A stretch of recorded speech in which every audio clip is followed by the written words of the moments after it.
this already, but N7ECV did a YouTube video with you talking Shack with KN6TYF, the future of ham radio on 11/1/22. Yeah, I saw that just the other day. I haven't actually watched it, but I know it exists. Okay, yeah, anyway, I was just looking up to see if it posted anything when you did a search for your call sign. That was the only thing that came up. Yeah, copy. Okay, cool. So I've got it working. I've got what will be the permanent link now, so let me spread that around. Sprinkle it around like parsley. Yeah, that's it. Your QRZ page, that'd be cool. Yeah, I might try that. I don't know if I'm ready for wide view. I mean, maybe. I don't know. I thought it was funky when your network blew up or whatever. It went to all these floating little hearts. John, that's your screensaver? Oh, I don't know. That's probably something on your YouTube there. Yeah, I've never seen that before. That's kind of different.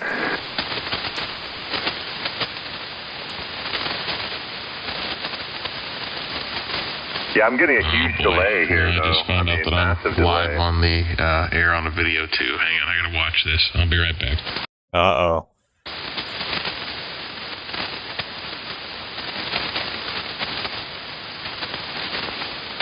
Oh, okay, you got a new link, huh, John? Yeah. So that link will always work. If I'm live, it'll come up there. Got it. All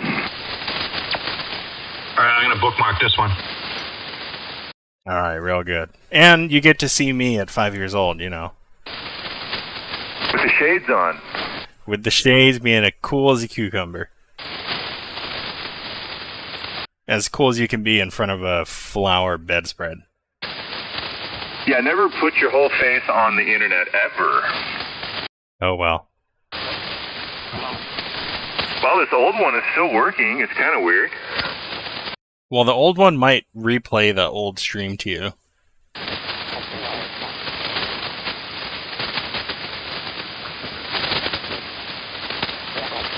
Yeah, Ray, are you sure that the old one still has the current, can you hear your current content, or is it playing old content from like half an hour ago? It's probably old content, but I'm going to update it here.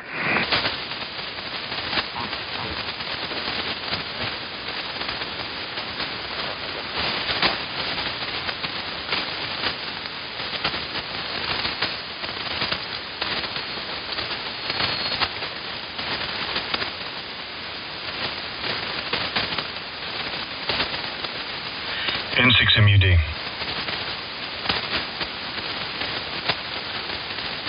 Yeah, John, like this, man. There's very little delay, maybe 5 seconds at most. Yeah, I set it up for ultra low latency, so the resolution's a little bit lower, but I think it's worth the trade-off.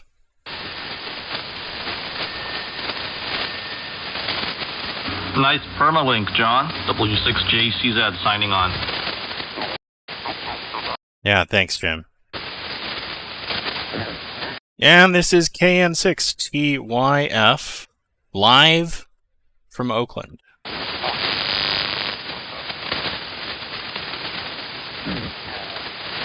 Hopefully the mic feed sounds good. I still got to get some EQ on that, but I think it's pretty close. Yeah, dude, this is great. This means that instead of listening to the SDR, we can just listen to your stream. That's awesome. Yep. Well, I don't know. I mean, I think the Half Moon Bay is way less latency. It's really, really fast. Yeah, that's true, but it also doesn't go quite as wideband as this one. In your car or something, or if you're just doing a jog and you just want to, exercising, and you want to get your ham radio fix, it's kind of nice to have this option. Guys, convince me that I should not set up Kenwood Sky Command.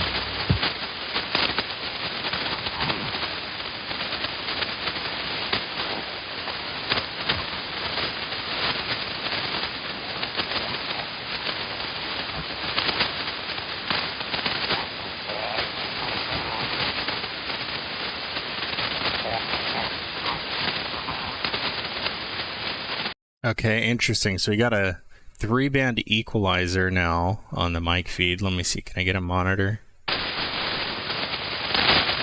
I'm back.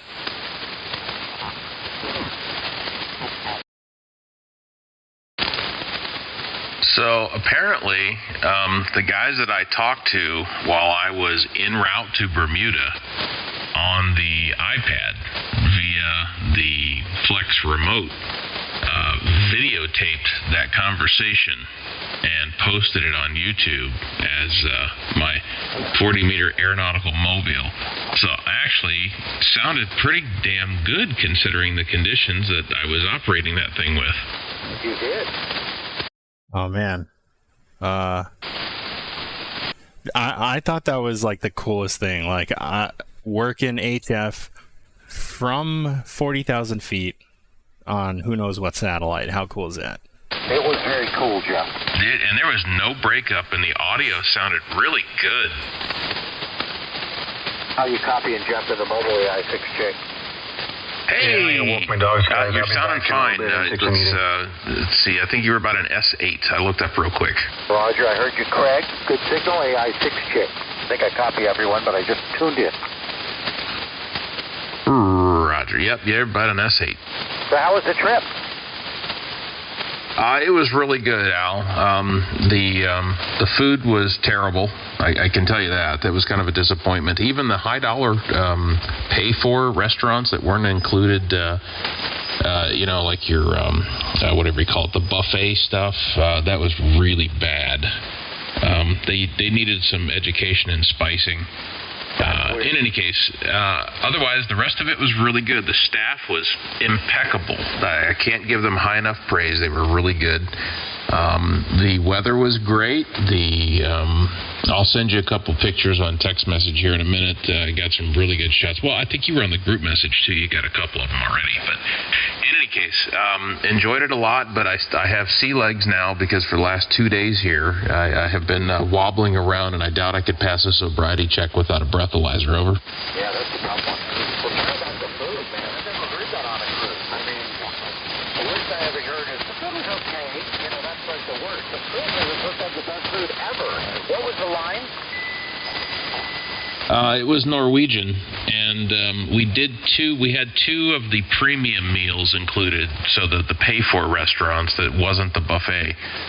One was like a PF Chang, kind of where they come to the table and cook it all in front of you. It was relatively lifeless, you know. The rice wasn't cooked all the way. It was just flavorless. It was terrible. And then the last one we did was the Brazilian steakhouse, you know, where they come around and they slice it off the spit basically with you, sitting there, and you know, it. Other than salt, I don't think that they owned any spices.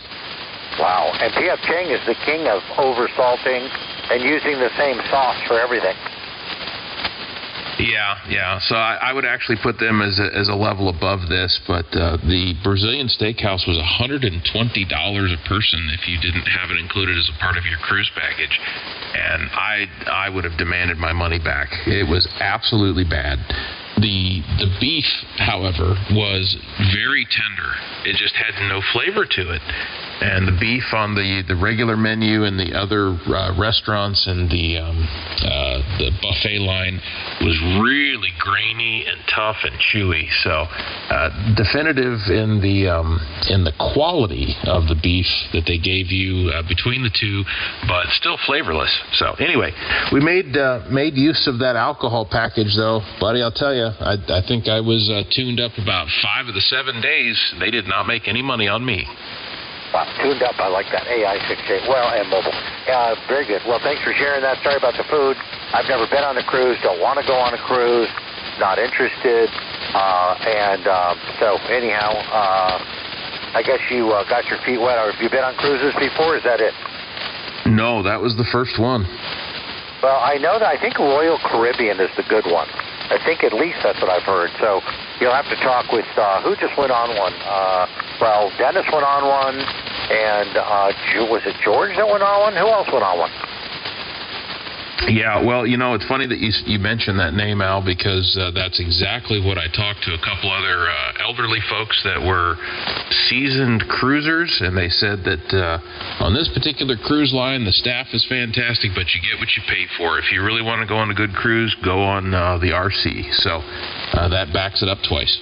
Okay, Roger. Yeah, I think it was Dan, now that I think about it. Dan went on a cruise to Alaska about 6 months ago. Yeah, I lost you a little bit on that one, but in any case, yeah, overall it was good, and I'm just trying to play recovery here for right now. Roger, I gave you a little more gain and a little processing. Should help. AI6J. Yeah, that was a little bit. Entire the hood of the truck and everything. In here, so I don't want to hold up the progress of things, but that's the overview of the cruise to Bermuda, and it was really funny that those guys videotaped me talking to them through the Flex while I was at 40-some thousand feet over, I think it was Illinois. So very, very cool. That was a lot of fun. As John was saying, it was pretty cool to talk to you on the plane. So anyway, I'll shut up. AI6J Mobile. AI6J, this is W6JCZ, your S5 Mobile. How many watts are you running? Sound clear as a bell. Oh, thank you. I'm at 80 watts on an old Kenwood 440 SAT. Where are you? I'm in Woodland, so 30 miles northwest of Sacramento. Roger, you're hitting S9 here, so I'm parked right on the beach, 70 feet from the water, down near north of Malibu, little cove called Sycamore Cove. Roger. Yeah, that 80 watts is definitely making all the way up here. Well, you take care. I know there's plenty of other guys who want to make contact with you, so I'm going to hand it over. W6JCZ. Thanks for the report, AI6J Mobile.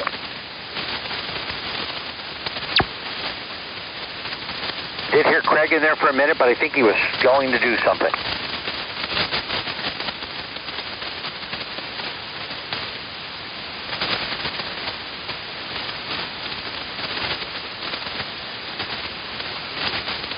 And has George been around, or Dan been on here, Jeff? I haven't heard George, but Dan is in Costa Rica right now. I've got him on my Facebook page, and I've seen quite a few updates with him enjoying his Caribbean-esque vacation. Well, I thought he was back already, but he just got back like a couple days ago. Yeah, I did hear him on the radio. That's right. I heard him today up on the top that or just under it on 7235. So I think he just got back. Oh, okay. All right. Well, I guess I'm still playing catch up on Facebook. I've been chased by wild boars. So, all these kids are like 20. Anybody else out there?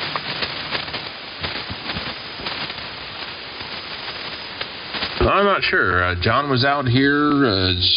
What's his face? Sorry.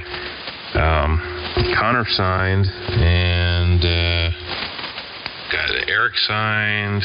I'm not sure about Randy. Of course, I think he's usually lurking in the background unless he's got a phone call. And Christ, I can't remember who else was in there. Yeah, I heard Connor, I think, yesterday for the first time in forever. Has he not been on the radio for a while? I don't think so. He was in there with us for most of the afternoon, though.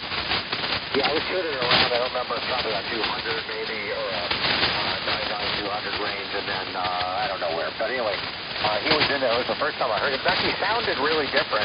I don't know if he got a different radio or whatever, but he sounded way different. Yeah, I'm not sure. I don't remember what he sounded like before that. I think he used to sound like he was 14, and now he sounded more like a regular ham. He bought the puberty microphone. Something. He got the adult package in the software.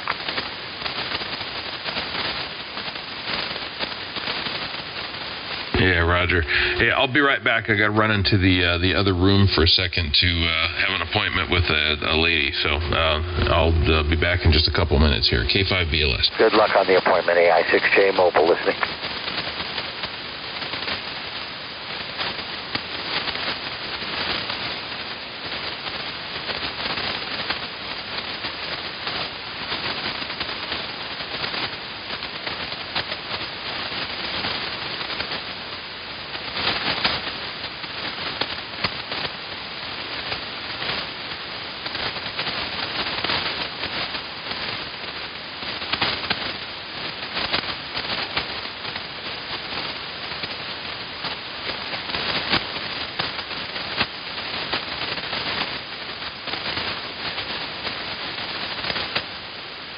Alrighty then. Was that the Nixter? Is that the Ulster? Roger. Good copy in the mobile, AI6J mobile, north of Malibu. Nice. Are you on the ocean front, or what are you doing? Yeah, I'm right here on the ocean front. It was hot in Camarillo. I was bored. I came down here like 2-3 hours ago. Got like the premier parking place on the sand, like literally 70 feet from the water and on the end. And really nice view. And it is just beautiful. The sun is down in about 10 minutes, 5 minutes. Oh, yeah. Dang, I'm a little jealous, man. That sounds beautiful. A really nice day. A little windy. Looks like the wind has died down a little bit now. But it is really nice. There's a lot of people out here barbecuing, having dinner, playing Frisbee, football. Just hanging out and doing the beach thing.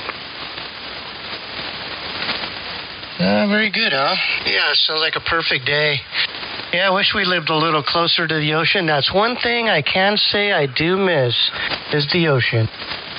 Yeah, that's a tough one. Now, when I lived out of town in Idaho, though, I had the lake, so that was okay. But except that it stays hot. When you go to the lake, it does not cool down like it does when you go to the ocean. Yeah, miss getting my board out. Haven't had the board in the water in at least 10 years.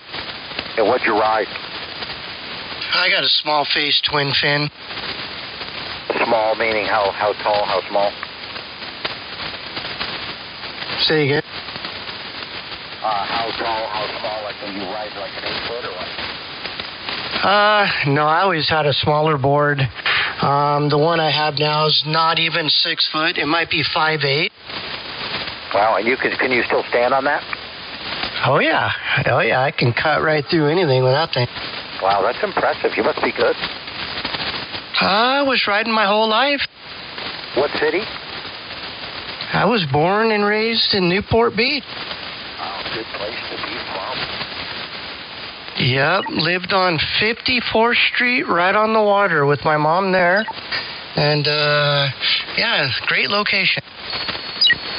Yeah, I grew up Woodland Hills in the valley, so we were, a 30-minute ride to the beach. All my friends were surfers. Oh, yeah, I did it every morning before school and continued the tradition even when I went to work.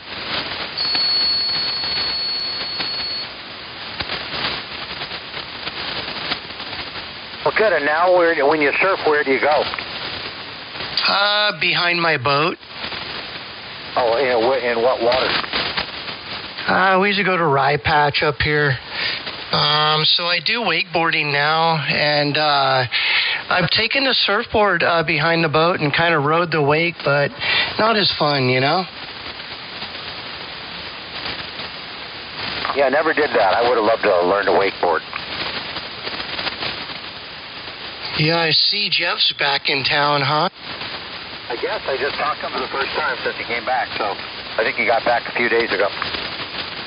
He just sent me a couple pictures here, so I'm trying to look at those while I talk to you there, over. Roger, I'm just watching the last 2 minutes of the sun. Boy, it's setting early. It's only 7:26, but it's almost down, all below the horizon. Well, you said you missed the ocean. There you go. Yeah, thank you, Jeff. How was your trip? It was great all the way until it stopped. Yeah, welcome back to reality. Yeah, not so bad. I needed a break. It's been a refreshing change. Shoot, those are some pretty nice pictures, dude. Thanks, yeah. That's all from a camera phone. I give the Google Pixel a lot of praise. If you know how to use it, you can take some great photos. Yeah, it works out nice. KE7INV. And we got Al out there as well, Jeff. Yep, I'm still copying him. I'm not sure where everybody else went. It's just like a void, just like, whew, everybody's gone. Well, it usually happens. I get on the radio and everybody's split. I'm W6JCZ. I'm still here just listening to you guys while I program my DMR. Good luck with that one. I've got most of the code plug done. I'm just trying to set up custom backgrounds, custom call connect disconnect tones, putting in some FM broadcast presets, the fun stuff. Hard part's done. Ew, yuck. Yeah, see, that's why I went with Fusion, because it works like a ham radio, not like a commercial radio, and I don't need a computer to do it. I mean, for Fusion and D-Star, clear node. Yeah, you said the D word. Blah. Death Star. Smart people. Yeah, I'm not on D-Star often. I probably run analog most of the time on 2 meter, but every now and then I get on our club's Fusion repeater and I talk on there for a while. Yeah, I just sold off all my rights to the system that I built here in Nevada, and it's unfortunately gone down the crapper since the transition. But anyway, maybe one day it will return to its former glory. But I had a whole system set up here in Nevada that was networked and tied in with the State Emergency Management Office.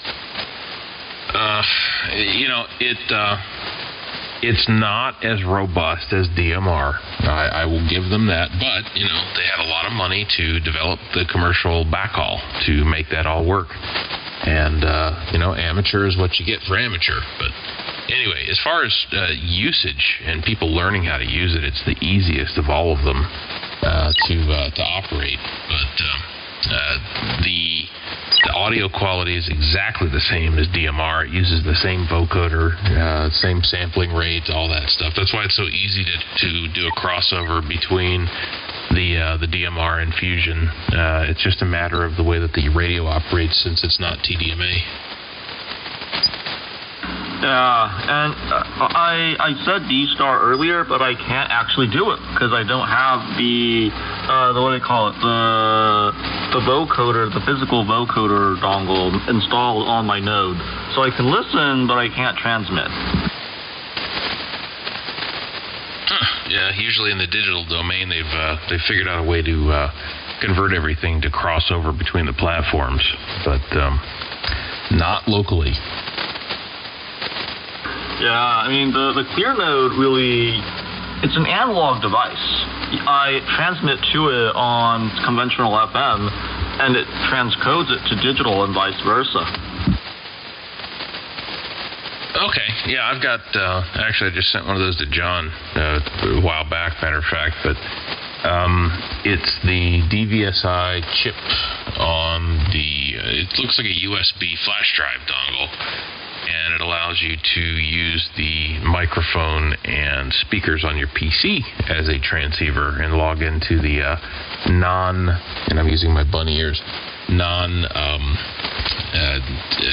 brand affiliated networks, like the off network hosting rooms and stuff, unless they're crossed over into the brand protected ones. But anyway, it's pretty interesting. I think there's even an application called Droid Star. Droid, like Android. I'm not sure if they have it for Apple or not, but you can take the analog and cross over in the digital domain and go into one of the other methods too. I think P25 was included, if I'm not mistaken. Yeah, I have an app on my iPhone called Repeater Phone, which lets me get into all-star connected repeaters, which there are quite a lot of. So yeah, if I'm away from repeater range and I want to get in on the morning nets and whatnot, I can get them from my phone, but I rarely use that. Yeah, there you go. All-Star to me, I mean, I was in on the inception of the iLink into India Link before it turned to Echolink, and even before all that, we were tying Vox boards to transceivers, little Vox kits that you could buy from Ramsey kits. I don't even know if Ramsey is still around anymore. But anyway, used to be able to buy those and then hook them to a transceiver, and we were using IRC chat rooms, like the old Yahoo chat type stuff, to interconnect repeaters and stuff together. So I've been around on the repeater side of things and linking for quite some time. But anyway, my point to this is that All-Star, absolutely hands down, out of any of the linking methods, has the audio quality that as long as the operator that sets up the repeater knows what the hell he's doing, I challenge you to figure out which is a local signal and which is a network signal in terms of audio quality coming through. It really has the best vocoding between the A to D. And I have one of those set up here in the Carson City, Nevada area as well, and really prefer that method out of any of them. And besides that, on not the All-Star, what is that thing? The Raspberry Pi, when you run the All-Star image, you can run Echolink concurrent with that, so you can have Echolink and All-Star crossing over within the same node, so that works out really well. On our club repeater, we actually have a different courtesy tone for the internet, for the All-Star, and it was only that way because, one, like you said, it's indistinguishable from raw FM, and well, the alternate courtesy tone lets others know to leave a long tail when they transmit, so the internet guy can get back in. Yep, that's the way I do it too. I bring it in on a separate port on the repeater controller and mix them together and have a distinctive courtesy tone. It's actually generated from the All-Star box because that way it gives me telemetry to know whether I am connected to the network or if it's disconnected. So I can immediately tell when I unkey whether I'm connected to somebody remotely or if it's just in standalone mode. Yeah, that's great. You know, I'm actually trying to convince the repeater trustee, who also happens to be my boss at work, to do a alternate courtesy tone for both ports when we're running on battery backup. Yeah, that wouldn't be too difficult to do. Let's see, how did I do that? I bought a battery voltage monitor from Amazon. It was a commercially available board. It was cheap. It was like $6. And it detects the voltage, and whenever it goes below or above a certain threshold, it opens and closes a switch. So I told the controller, hey, if you see an open, do this. If you see it closed, do this. And that would change the courtesy tones on the controller. Yeah, that's something I'm going to bring up at work tomorrow. And yeah, we've been trying to get multiple things done up there at the repeater site, and everyone's providing some real constructive comments. So hopefully all that stuff gets implemented by the end of the year. And I mean, first and foremost, we got to fix the tower because it's liable to fall down any second.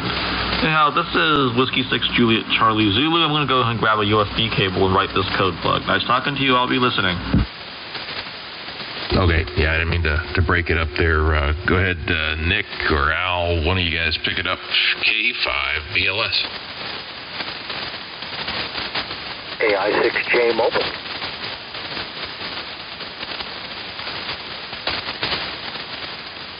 The sun is down. Temperature's dropping fast. There's a wind out here now. And I guess I'll be heading out of here in a little bit. The moon is up. It's a pretty nice way to spend the night. Are you sitting out beachside? No, I'm just parked. I'm parked and I'm right on the sand, and I'm just looking right through the window. In fact, I'll send you a picture of my setup here with the radio and all. Okie dokie.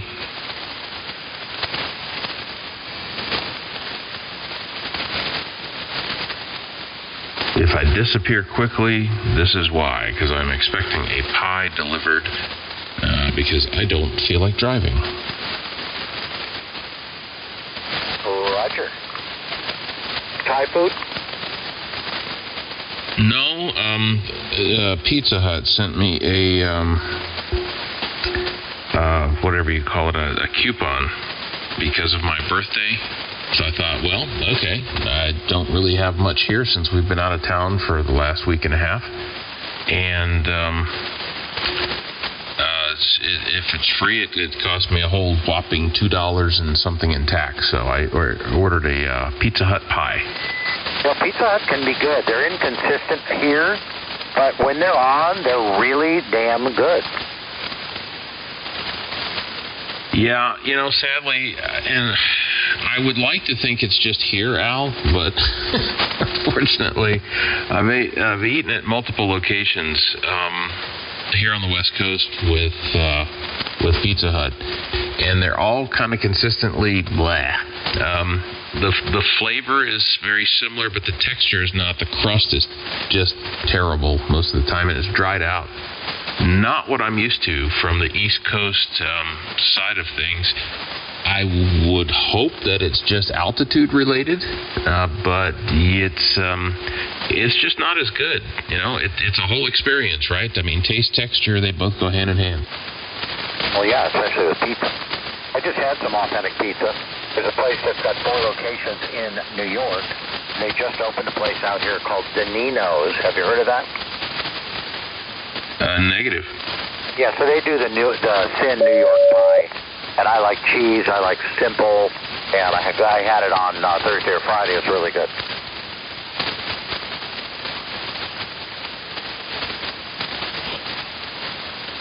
Okay, I was just looking at your pictures here. Yeah, very nice. Well, it's it's kind of like that picture that I took where the sun was coming up over the water there in the morning as we were out at sea, coming back from Bermuda. It was absolutely gorgeous out there.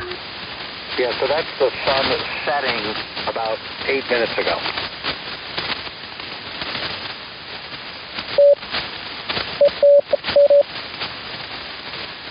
Dang, I'm losing out. I'm still here. There you are. Yeah, you went away for a minute. That was weird. Well, we're in gray line, my friend, so it's changing. Yes, it is. And you're probably right at sunset, right? Yeah, sun is down 5 minutes ago. Oh, huh.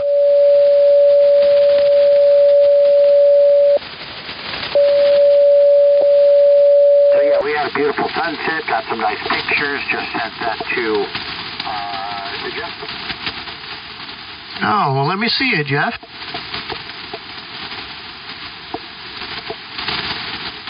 All right, give me a moment here and I will forward it on. Anyways, I'm also watching John's live stream here as well. Yeah, what is that on again? It's on YouTube. Okay, what's he call it? A-Chef Amateur Radio live from Oakland, California. Right. 1, 2. N6 MUT. Radio check, KG7 LLR. It's working. Hey, thanks. I just got my amplifier back from Ameritron today after a series of unfortunate events, and glad to see it's working. Ooh, you almost peaked 20 over, so yeah, it's definitely working. That's good. I've got an ALS 1300 here and have had nothing but problems.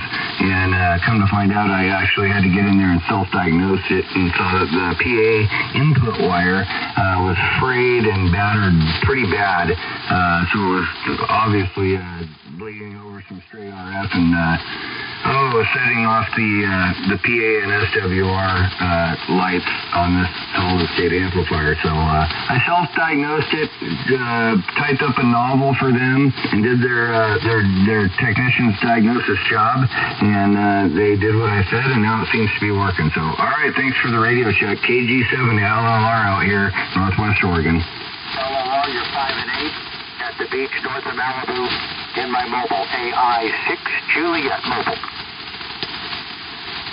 Hey, thanks, Mobile. They're KI6. I didn't catch the suffix, but yeah, it's you were 5 by 5 there on that one, but yeah, good for a Mobile. So, all right, I appreciate the reports, guys. Thank you. Roger, it's Alpha India 6 Japan mobile north of Malibu.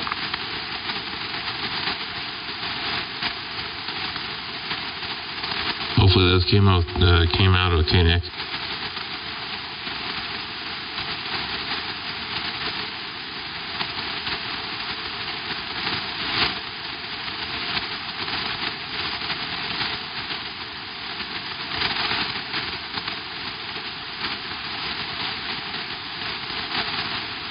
Yeah, it looks like a pretty nice setting there. So, yeah, thanks for that, Al and Jeff. Roger. That's I'm at Sycamore Cove, north of Malibu, maybe 15 minutes, 10 minutes. Yeah, definitely a cove. I don't see any waves, so, hey, still beautiful. Now, there are waves, but not right now. There was only 2 footers today, but it was beautiful. It felt like I was in the Caribbean. It was beautiful colors and breaking right on the shore. In fact, I'll send you a picture, couple pictures to Jeff if he wants to relay them over. You'll kind of see. We just had beautiful lighting. Great color here today. Hey, that's cool, man. Looking at that picture a little closer, you can see the birds lined up. He caught them as going through. Yeah, I remember that on a couple. Yeah, it's pretty cool.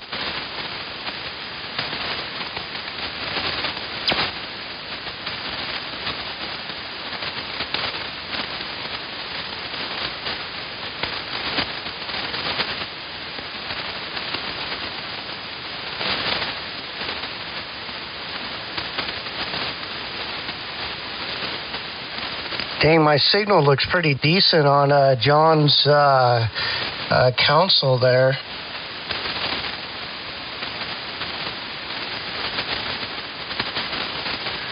Yeah, Nick, you're 15 over 9 in San Diego in 6 MUD. What's up, Craig?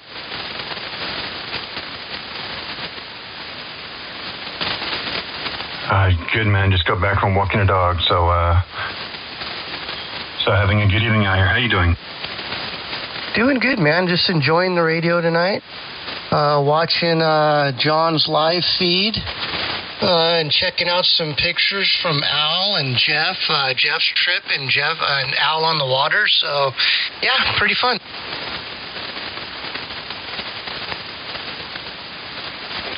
Yeah, copy that. Yeah, I'm looking at John's feed too. I've got it on my 32-inch monitor.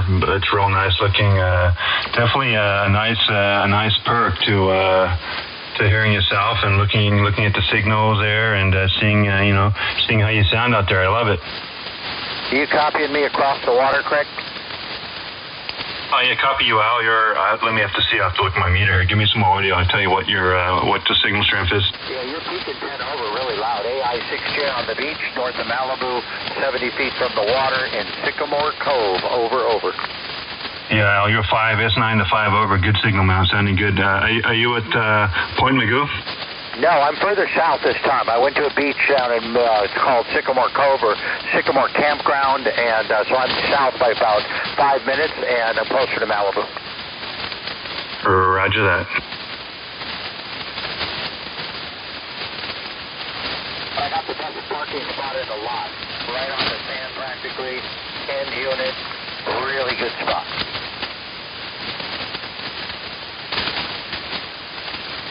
Copy that, man. A real nice sunset I bet out there this evening, huh? Gosh, it was great. I got here about 2 o'clock, 3 o'clock, and just was too nice to leave. Yeah, my wife and I and my sister-in-law, we went for a hike, Al, down by Cabrillo National Park, and we took the trail all the way down to almost to the beach there. It was real nice out there today. Yeah, I'll bet. Yeah, it was hot in Camarillo, so I headed over. But yeah, I know where you were. That's just a great spot. I used to go to the lighthouse a lot as well and down to those tide pools. Yeah, it's a little hazy today. You couldn't see. I mean, you could see okay, but it wasn't a clear day. But a lot of yachts out there. A lot of tourists, man. I got to tell you, so many tourists. I thought school would be in. School would be back in, and they wouldn't have many tourists. But man, it's just crazy how many people are out there walking around. I guess it's Sunday, but still. Well, I think a lot of people are coming in early because of Labor Day, don't you think? Oh, when's that? Next weekend? Yeah, so I think they're here for a week, or you're there for a week, and they're just hanging out through Labor Day, yeah. Yeah, that's probably it. I never thought about that. Yep, that's the drill, and it's been hot, so they're coming extra early.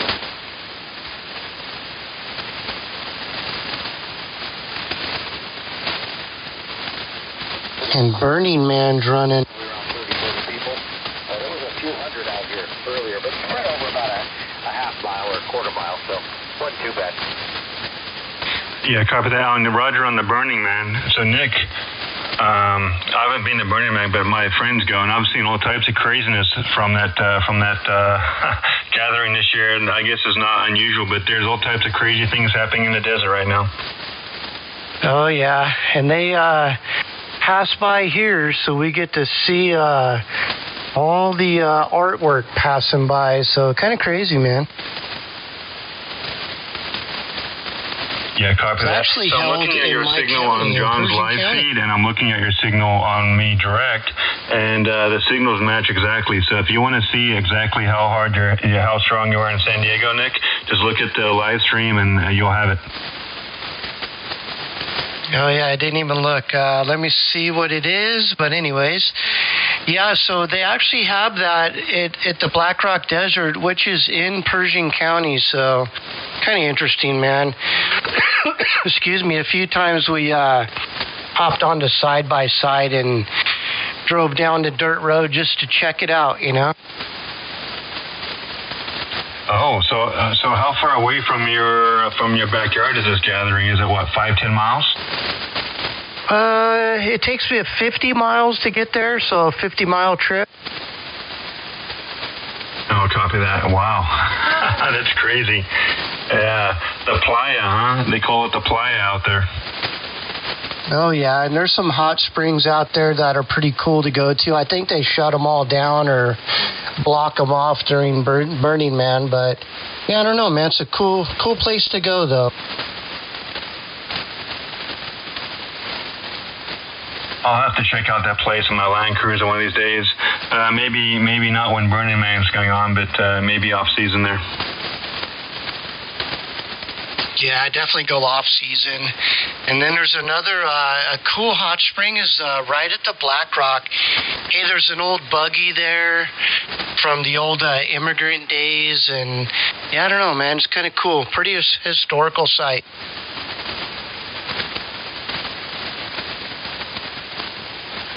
Cool, man. I'll check it out. I'll have to make a note of that. And next time I'm in that area, I'll have to check it out. And I'll ping you. I'll let you know ahead of time. Yeah, I definitely do. I'd head out there.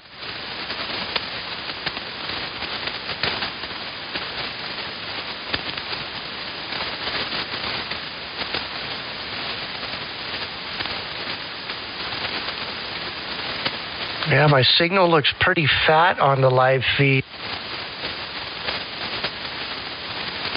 Yeah, and just think, man, when you get that loop, you get that 1,000+ foot loop up in the backyard, man, you'll be stronger. Yeah, I'm getting everything ready. I think I'm going to go with those ladder snaps, so I'm going to get some of those ordered, and I'm going to use the wire I have, and I just need some lumber, and I'm ready to go. Yeah, copy that. So you're gonna take the ladder line from the feed point of the antenna all the way to the shack, right? No, negative. I'm going to go to the end of my 7/8 hard line, which is about 250 feet away from the house. Oh, okay. Interesting. So here's the deal. So you'll get no loss. Whatever makes it to the ladder line will get no loss, but there'll be a little loss there when you go to the coax. But you've got hard line, so that's pretty efficient, right? Oh yeah. No, it works pretty decent, man. I'm happy with it, but I'm going to put a switch out there. I've had a switch, an 8 position one, control it here, then I could put 8 antennas out there, you know. Nice. So the switch is activated via some type of control signal over the coax. Is that how it works? Yeah, there's a control wire I need to pull through the pipe. All my piping's underground, so put a pull string through and pull the control wire. And hey, one thing that's cool about that switch is I can ground everything when I'm done. You know, just ground it all right with that switch on number 1 port. You know. Oh yeah, that'll be the best thing to do. That's smart. Yeah, so I guess technically I'll have 7 areas to hook up to, and I have 4 antennas going up, plus the loop, so that's 5. And hey, I'll have room for extra.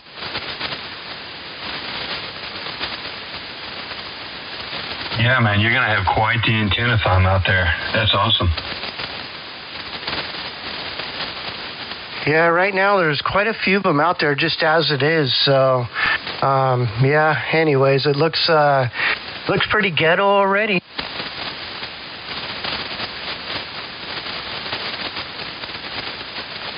Well, you got the land. That's awesome. You got the land. You can do this type of stuff. Have fun.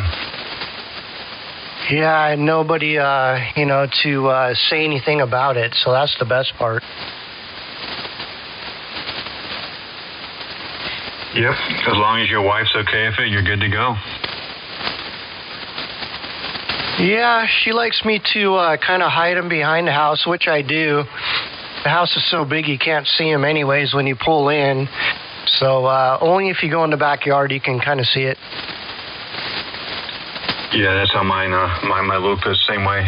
Can't see it from the house. You gotta actually go into the backyard. And when you go in the backyard, you don't really notice it unless you look up. That's kind of how I have it set up. It's kind of even the poles is kind of stealthy.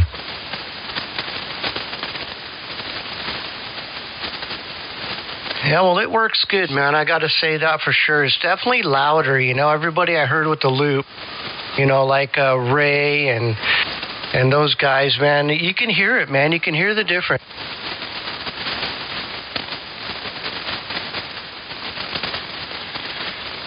Yeah, I don't know why. That's just the strangest thing. I don't know. I've got no idea why that is, but I think you're right. I had a guy do an A/B test between this dipole and the loop, and I'm not sure if it sounded louder. The audio just sounded fuller. It just had a different sound to it. Oh, yeah. And especially with the speaker I have, man, you can definitely, it's a noticeable difference. I mean, really.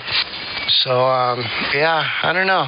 I'm curious, Curious is getting the best of me. Yeah, okay, I'll do the test right now. I'm gonna look on John's live feed here. So what am I, about 15 over 9 right there on John's? Let me switch over to the end fed. Yeah, I was trying to look and see on there. Yeah, I think it was 15 over. Okay, now N6MUD, we're on the N-Fed, N6MUD. Yeah, it's a little, it's about 1 or 2 dB less. It's kind of close, though, but you said the audio probably sounds weaker, huh? Yeah, it does. It sounds a little weaker. I wasn't really paying attention to that. I was paying attention more to the live feed. Your signal dropped down quite a bit on the live feed. Yeah, I saw that. Now I'm back on the loop here. Yeah. Well, I don't know, man. Yeah, testing 1, 2, 3. Yeah, we're solid. We're not maybe 15 over 9 at the peak there, and on the end fade we're about maybe 10 over. So yeah, it's stronger in the loop. Oh yeah, I saw 5 over on the other one and 10 over on the loop. So yeah, good deal. And it looks like I'm sometimes touching 15 over. So anyway. Yeah, you've got a big signal. You're the same down there. You're 15 over. Yeah, let me see what you are here. Let me look at my radio, see what's going on. All right, N6MUD testing on the Hermes light. See here, about 1,400 watts. Yeah, see, I'm listening on the inverted V, so there's going to be a little discrepancy there, but you're almost 20 over on the inverted V. Here, let me listen on the vertical. Hold on one sec before you do it. Let me switch the receive to the vertical.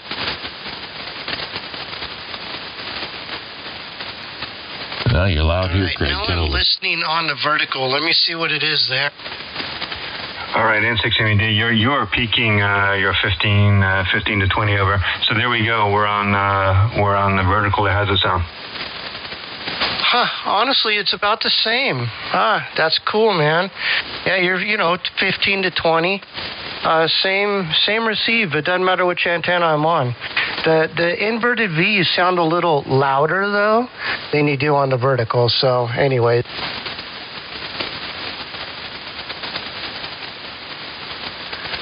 Yeah, well, if you're transmitting on the vertical, have you transmitted on the inverted V at all tonight, or have you been doing all your transmitting on the vertical? No, I'm only transmitting on the vertical, and I did hear that, Jeff. No, I'm transmitting on that. I do transmit on the inverted V, but it's just currently too close to the house. I need to get it farther out. That's why I want to put that switch in, so I can get everything way far from the house, and then I won't take out the internet. You know, we rebroadcast internet here from this location, so I got to keep that running, you know. Yeah, copy that. The ubiquity stuff you got going there. All right, real good. And Jeff, what's going on, man? Hopefully you can copy me out there. Yeah. You're 10 to 15 over on occasion. And I just found out that the pizza that I placed an order for at 6 p.m. never made it to the appropriate place, even though the online system is saying that it did. So I'm done with Pizza Hut. I just sent them a scathing email and told them to take all their points and put them where the sun don't shine. It's been horrible trying to get anything done. Anyway, so I need to figure out something else for dinner. But yeah, you're sounding good here. I'm surprised the band is still holding up at 8 o'clock this evening. I mean, even I'm hearing Nick, which we're only 60, 70 miles away from each other. Yeah, you're strong. I don't know, you're a 15 over, 10 to 15 over, so real good. Sucks about the pizza, man. I'm spoiled down here. I've got a local place that opened up right around the end of COVID, and he's just been kicking butt, man. And it's the best pizza around here, and people drive a long way to get this pizza. And the good thing about it is it's like literally just down the hill, maybe a 2-minute drive, and he knows my name. I just call up, he recognizes my voice, he hooks me up and gives me free stuff here and there, and I reciprocate. I actually referred his business to a lot of people, and I helped out in the beginning stages there. So anyway, the bottom line is he takes care of me, so that's all I care about there, brother.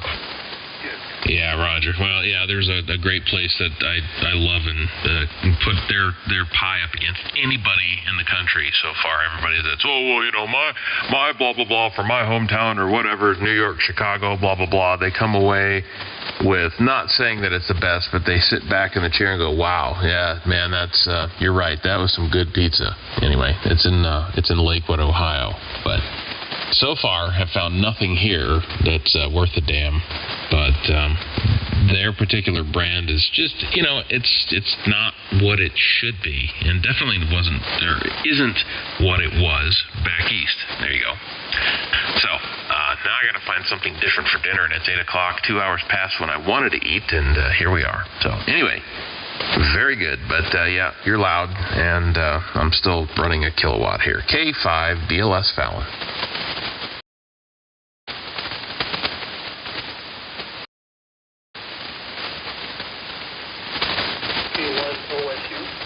You guys out there on the West Coast? Yeah, we are out on the West Coast, and sorry to hear about your pie. I gotta say it's hard to go wrong with Domino's, and the pizza's usually pretty good.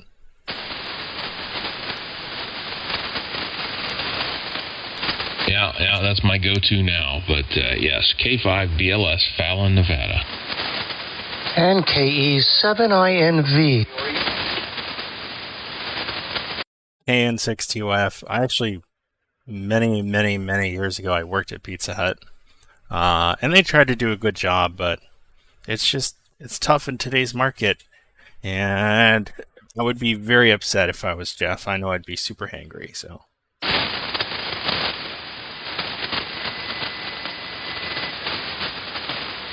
Alright, well, you guys are making that trip down to northern Colorado.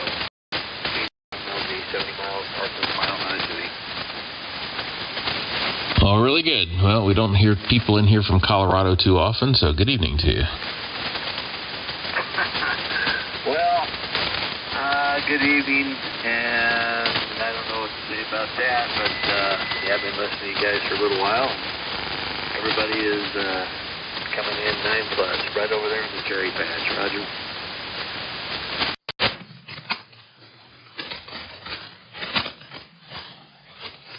Yeah, you're about 5 and 5 here in the Bay Area, located in Oakland, and yeah, just running a fan dipole here about 40 foot up, so not too bad from Colorado. Well, Sierra Whiskey X-ray. 184 foot wiring, 91. Oh, I don't know. Maybe 10, 11 feet off the ground. Roger. Yeah, copy. Well, it's doing the trick. Nice hearing you tonight. This is KN6TYF. There's a Sierra Whiskey X-ray, I think. Sierra Whiskey X-ray, November 6th, Sierra Whiskey X-ray, Dave, Delta Alpha, Victor, Echo, Stockton, California, just checking in. You guys are coming in here about 8 over. Nice. Stockton, huh? You're just down the road from me. I'm located in Oakland. And yeah, you're 5 and 8 here. You're the same here. Anyway, thanks for letting me check in. November 6th, Sierra Whiskey X-ray. Hey, Jeff, do you copy N6 Sierra Whiskey X-ray? Roger. Yeah, I didn't look at the meter. I was paying attention to where the hell I'm going to get food from, but yeah, I can hear him. Yeah, right on, right on. Good deal.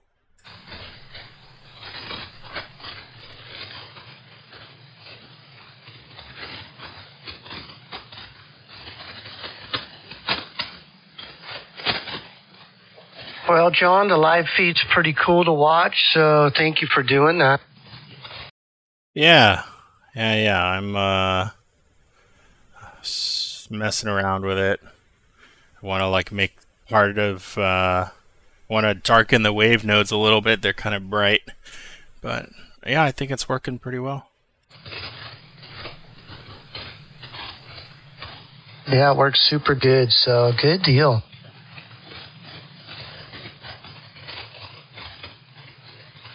Yeah, John. The live feed is awesome when you're away from the radio and and you want to have a good solid feed of people talking on ESSB. Much better than the SDR radio feeds I've seen. Yeah, well, on this one you get a real nice waterfall, good audio, the whole bit. Yeah, I'm just saying though, because of the way you have it set up, the quality of the audio coming through the feed into my iPhone when I'm out grilling or whatever is way better than SDR. Oh, far. Yeah, cool. I if y'all come up with any suggestions or anything, I'm always interested to hear.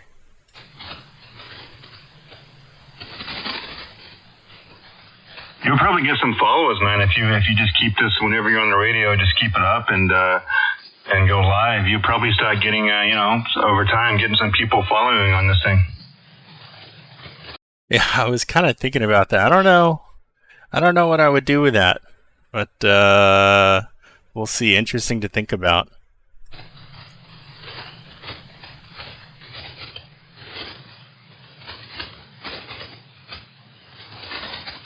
All right, I'm going to get out of here for a little bit. I'm going to eat some dinner. 7-3s for now. I'll leave the stream up. This is KN6TYF. Catch you later, John, N6MUD. Catch up with you later, John. K5BLS.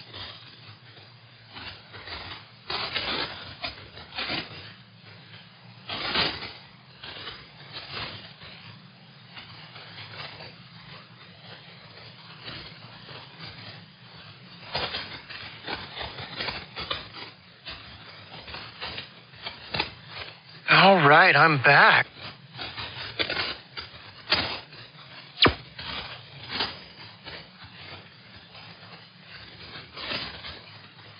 Well, Jeff, where do you have to head for work? I don't know until the end of the week here. So my plan is I'm not going back until Thursday. So I have Thursday, Friday, and then I have a 3-day weekend. And then I'll worry about it the following week. Oh, you don't have to work at all this week? Only Thursday and Friday. Bro, man, I'm super jealous now. And that's only if I haven't caught COVID, then I don't go in at all. Oh, huh. Does he have to get tested when he come back or what? No, but you never know. Well, yeah, I mean, I get that. Huh. Just make it yeah, you know what to do. I mean, everyone catches on the cruise. Look what happened to Dennis. What did he catch? Dysmorphia or what? Oh, Dennis got COVID on the cruise. He got it from the cruise. Oh, son of a gun. Okay, I did not know that. Yeah, neither did I. Well, I mean, he can't prove it, but when he got home, he had COVID, so I guess he assumed it's from the cruise, right? Where did he go? He did the inside passage up into Alaska. Real nice cruise up there. Ooh, that would be cool.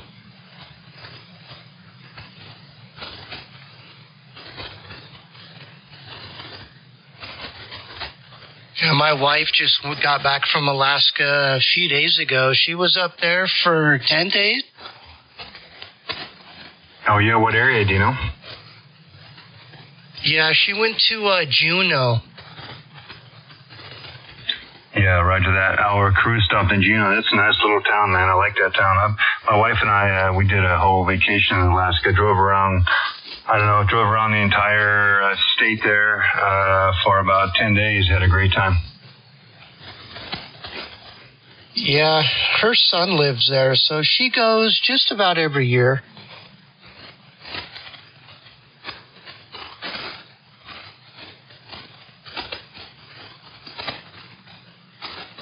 Have you ever been there, Nick? No, I have not. I'll probably go with her next year. Remember the flooding? Did you see that house they showed up there and it was flooding and the house fell in the river? Yeah, they had a lot of rain up there. Yeah, her son lives a mile and a half from that location that you saw. Wow, interesting. Yeah, it's funny. I saw it on social media, and then she tells me she was right there, and I'm like, really? It was kind of I don't know, it's kind of not really, it's kind of sad for the people, don't get me wrong, but it was interesting for Susan to, be right there to see what I was seeing, but I don't know, live. Yeah, that's kind of weird, man. Wouldn't it be kind of crazy to see her on TV? Yeah, right. That's, I mean, it was close, but anyways, yeah, pretty sad. Hey, she took a picture of, they were on the ocean and a piece of that house actually washed ashore, and kind of sad, really.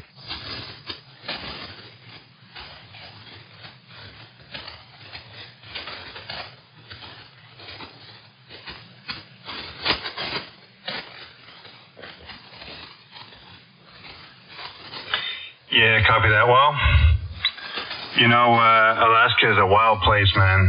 Extreme weather. Got there's definitely some abnormal people up there. I've run across some people that there's a reason why they're in Alaska. But there's also some awesome scenery, some great country out there. It is definitely the last frontier for sure. So. You got to be careful out there, man. You got to know, when, how far to push it, how far to push the limits, especially when you're doing off the grid stuff. And, but, I loved it up there. I wish I could go up there just every summer, but I don't know. It seems like buying a place up there wouldn't be worth it because you'd only really be there for 3 months out of the year. And then the place would sit dormant, until the spring and summer came around.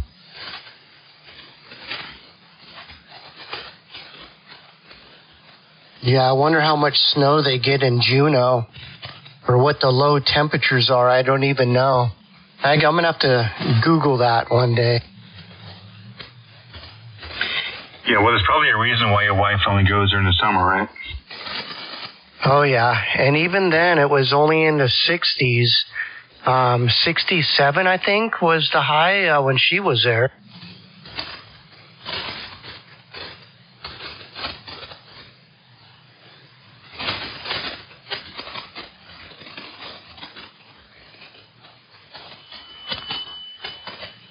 But her son does some kind of mining up there, so I think he works underground, but I'm not 100% sure.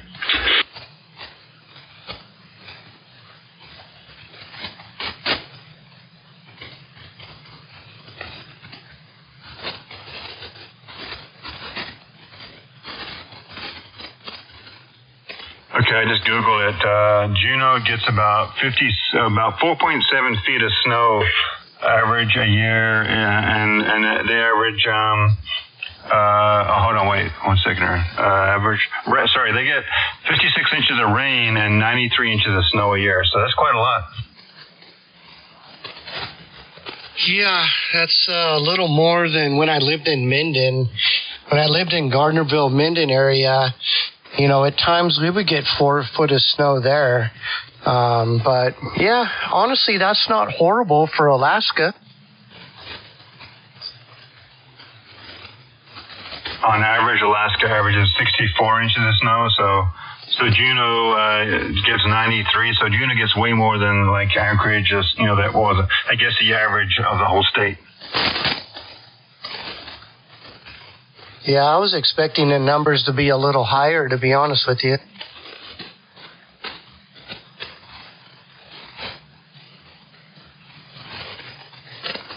Nonetheless, I'm sure it's mighty cold. What's the low temperatures there, did it say? Let me check, hold on.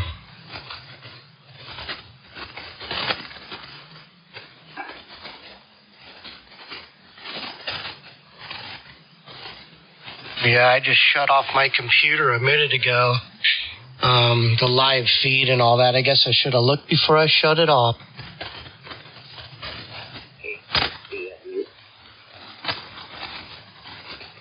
I hear someone in there. Yeah, K6CMU, portable from Cedar City, Utah. We just got the receiver hooked up to an antenna, wondering how it's working. Yeah, very good. I had to lower down my RF gain. Say that again. I'm sorry. I had my RF gain turned up quite a bit. Okay. Yeah.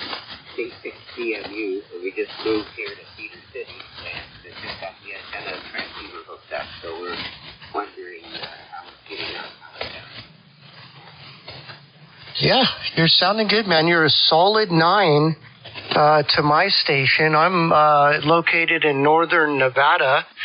And my call is Kilo Echo 7, India, November, Victor. And I got your call is K6BMU. Is that correct? Yeah, that's correct. Actually, my father's call. I also live close to you. I live in Washington Valley. I'm down here helping him get moved in and relocated. Oh, you're super close. Is that where you're at right now? Oh, no, we're in Cedar City, Utah. So my home call is on I'm down here helping get this rig set up for my dad and stuff like that. So yeah, he's 91 and doesn't do a lot of crawling on the ground anymore. He's very coherent. Yeah, very good. Well, yeah, man, you're making it to Lovelock is where I'm located. So that's 100 miles east of Washoe Valley. So, yeah, very good, man. Yeah, that's going to work out well. So if you're in Lovelock, does that mean you're Frank's son-in-law? If I'm, say the end of it again? Frank, K7FFN? Yeah, FFN, Frank. Hey, I'm not sure if I know that one, actually. Okay, that answers that. He has, what is it, a son-in-law that lives, son-in-law? Yeah. No, it's his brother-in-law. I guess he has a brother-in-law lives up there in Lovelock, so I thought this maybe. But anyway, sorry about that. Yeah, I've never heard that call. Maybe I have and just don't know it. But, yeah, very good. There's a couple hams here. Yeah, one of them lives about 1.5 miles from me, maybe 2 miles, as a crow flies. So, yeah, pretty small ham community here, that's for sure. Yeah, it's there's about half a dozen, well, maybe less than that. There's probably about 5 of us that are active in Washoe Valley, and that's about it. Frank's one of them. His wife has a license. She's not on much. And there's me and Doug and Sam, 6CQ, and a few others. And that's pretty much it in Washoe Valley. We've got a pretty small community there. Yeah, very good. You know Tim, ASY, he lived in Washoe Valley there for a little bit. And Nick lives there, NIK. And, yeah, I know a couple guys that live in Washoe. Actually, Tim's up in the Sierra Mountains here. He might even be listening. Yeah, Tim likes to haul stuff up on the mountaintop and go portable. Yep, I know both Tim, ASY, and Nick, NIK. Nick's about 2 miles from my house, so he's got a step IR as well. Oh, very good. Yeah, I didn't realize he had a step IR. Yeah, he comes in pretty good over here when the conditions are right. I can hear him pretty well. So, yeah, very good. And what was your name? Oh, sorry about that. Name here is Richard, and my father's name is Ray. And it's his call sign is using this station up here. Yeah, very good, Richard. Yeah, no, I'm sure I'll hear you down the road here someday. That's why I just wanted to try to get you logged in on my paperwork here, so hopefully we'll hear you again. Over.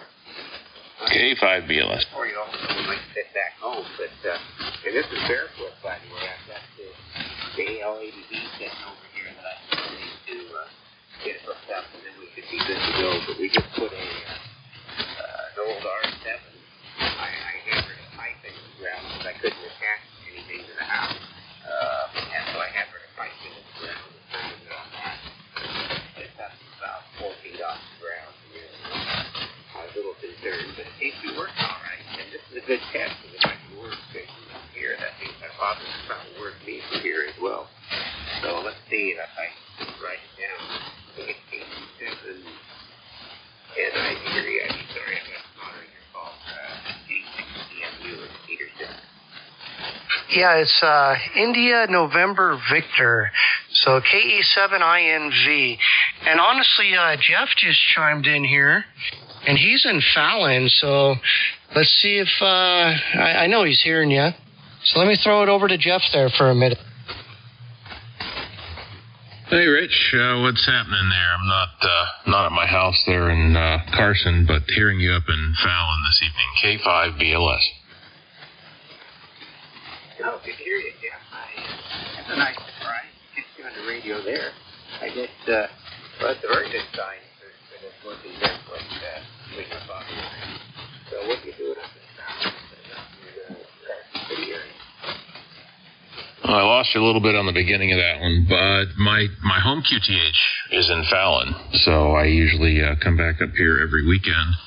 And I just came back from a week-long cruise yesterday, so ordinarily I would be down there in Carson City on a Sunday evening, but I'm not going back into work until further notice right now. I had a couple days scheduled off here, but not sure, one, if I've contracted COVID. Don't want to spread that around. I want to make sure that that's good. But two, having weird swelling going on. So apparently this is something that's not out of the ordinary for people coming back off of cruises. So I hope this goes away. My feet and ankles and legs. It's really weird. Not experienced this before. So anyway, that's what I'm doing up here in Fallon. Very good, Jeff. I forgot you actually lived up in Fallon. Usually when I talk to you, you're in Carson. So anyway, well, yeah, let's hope the plumbing stuff goes down. Maybe too much food, good drink, or something like that. Well, I cannot tell a lie and say that I have not been an alcoholic the last probably 7 days. So, yeah, it was a good cruise. It was a good time. Had a lot of fun.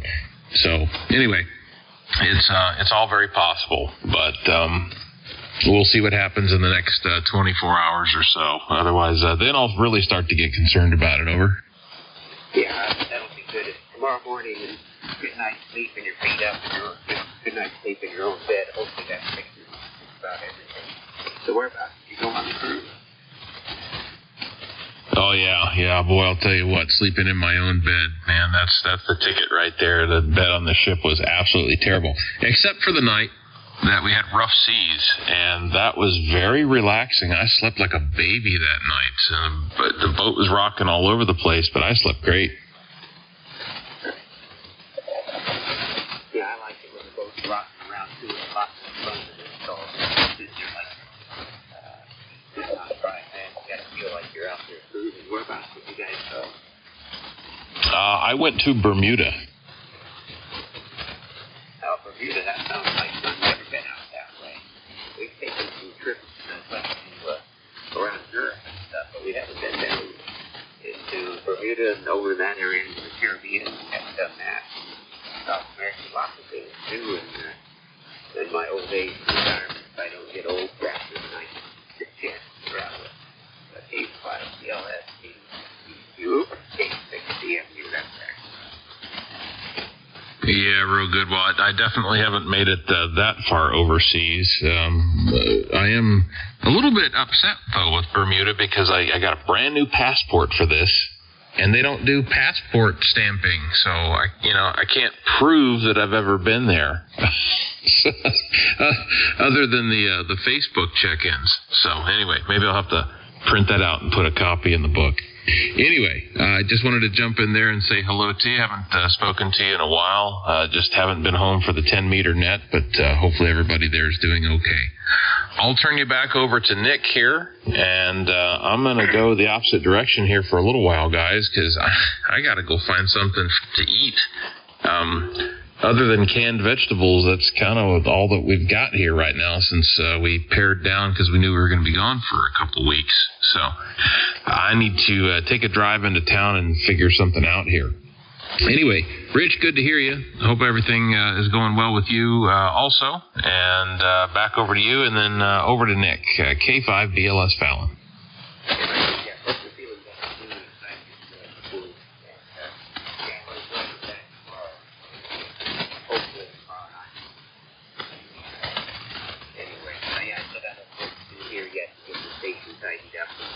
I just got the coax hooked up and heard you guys talking to me to see if it was getting out, and that's a good sign to get the amplifier hooked up and the mess that I created around here cleaned up so my picture doesn't kill me. And we gotta get ready to pack up and get out of here. So anyway, let's say 73 to you, Jeff. Let's go for a good night's sleep. Little bed fixing everything.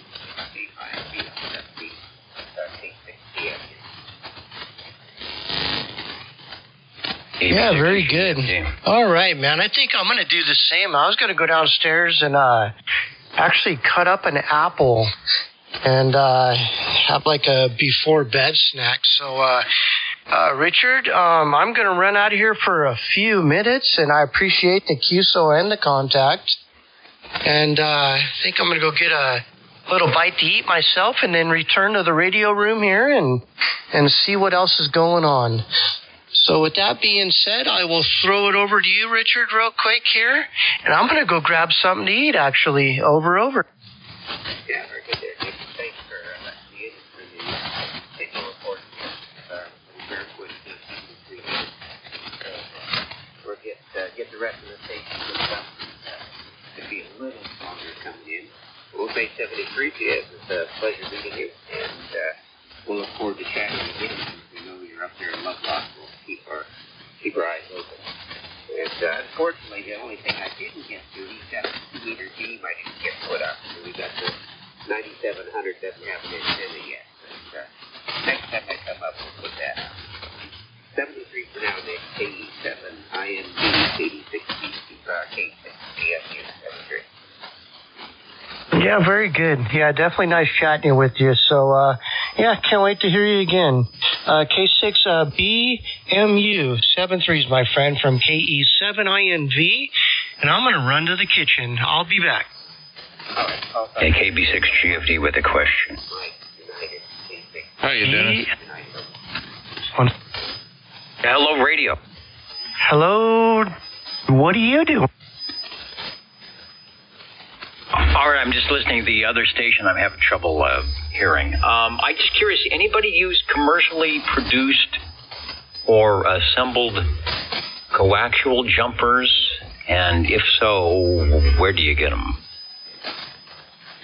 I've got a comment for you there, Dennis. Good evening.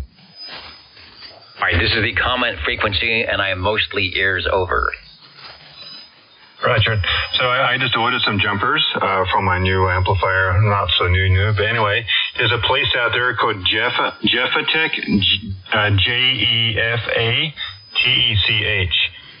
If you want me to phonetically spell it out, but it's Jeffatech. Just Google that, and they make really good coaxial jumpers, and they're a lot cheaper than higher end places, but the quality is very good there, Ova.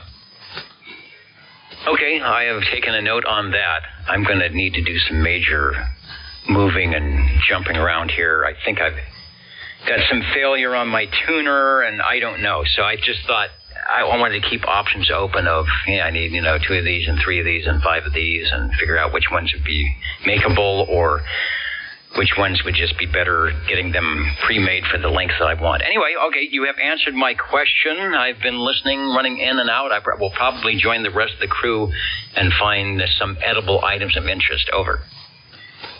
Yeah, copy that. And basically, the ones I use there, Dennis, is I just do the RG8X. The RG8X is good enough for my use for my jumper cables there.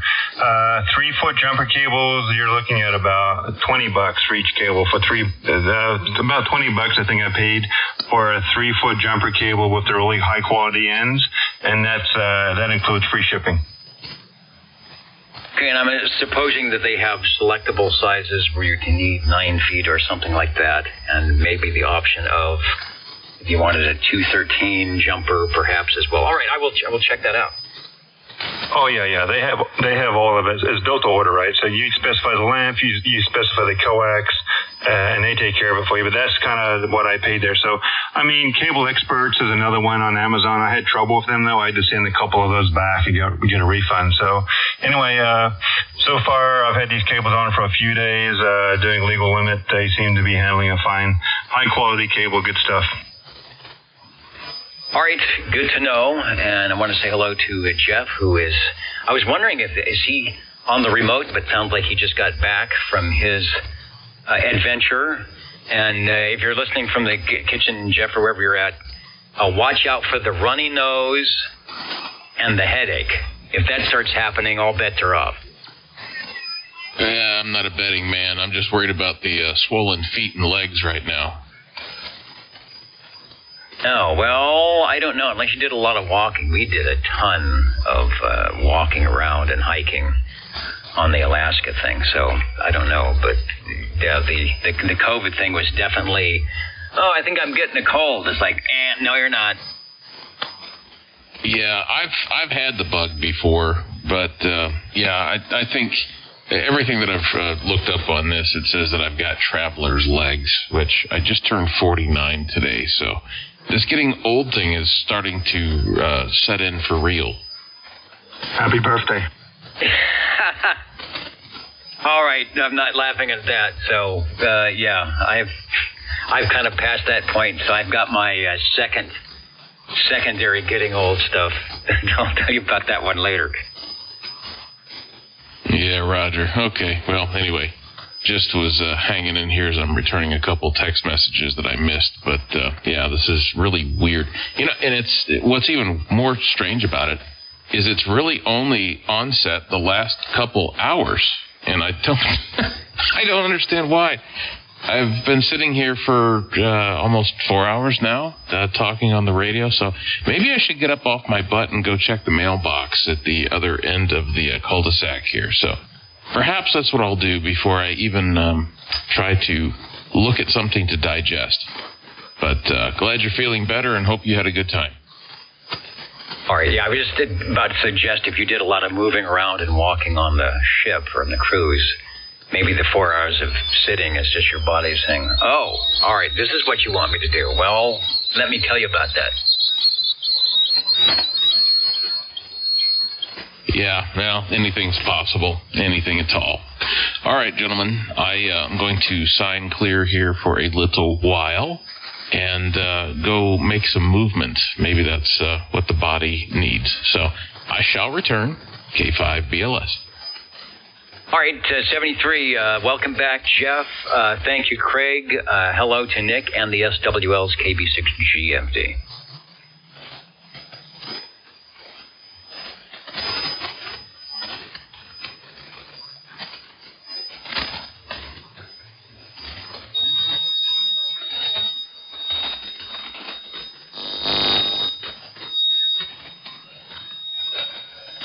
Oh, and I'm going to take a gratuitous transmission because I'm listening to the TYF receiver item. He's got a lot of noise reduction going on or something. Something's going on. All right, KB6GFD.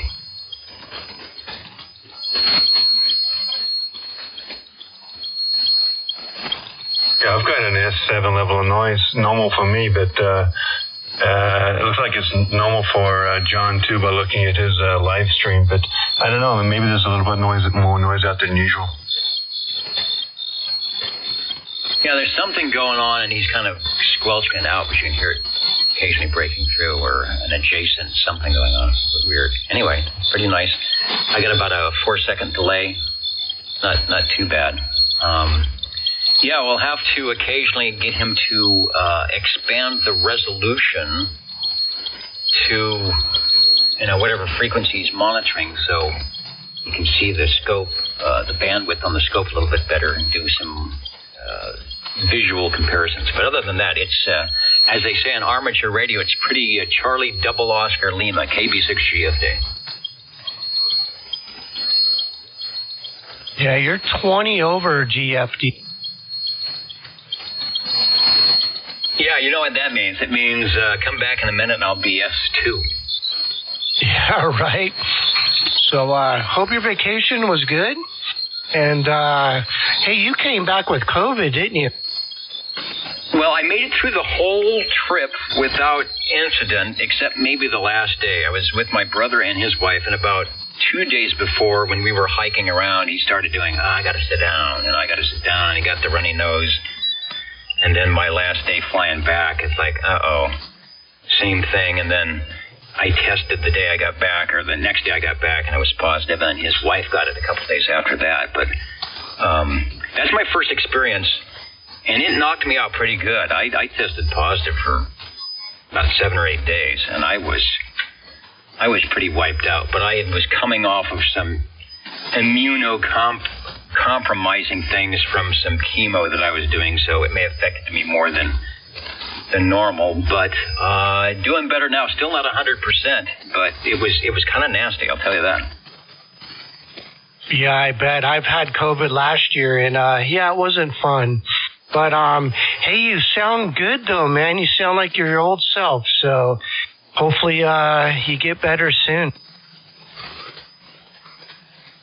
Yeah, no, I didn't even feel like getting on the radio or doing anything. So, and then they lost my luggage, or one of them. So I'm missing a whole bunch of stuff that I'm sure I'm never going to get back because it's been, longer than 24 hours. And so I'm working on that. So there you go. Sometimes it's the good, the bad, and the ugly. All right, this is KB6GFD Fresno, and I will stand by and, like everybody else, find something to eat. K7VI. Whiskey 6, Juliet, Charlie, Zulu. Why don't you pick him up, Craig? The Whiskey 6 station out there. Go ahead. This is Jim. I'm back from my evening walk.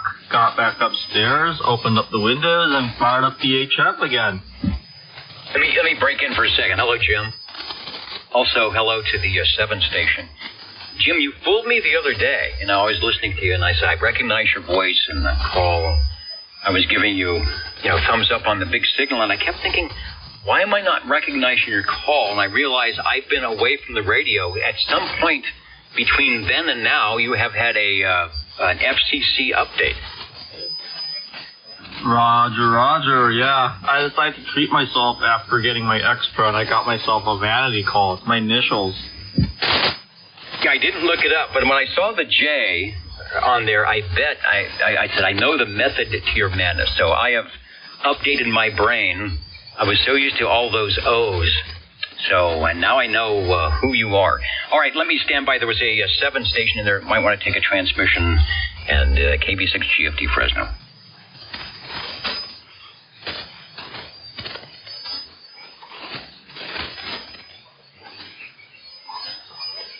Yeah, the 7 station out there. Go ahead.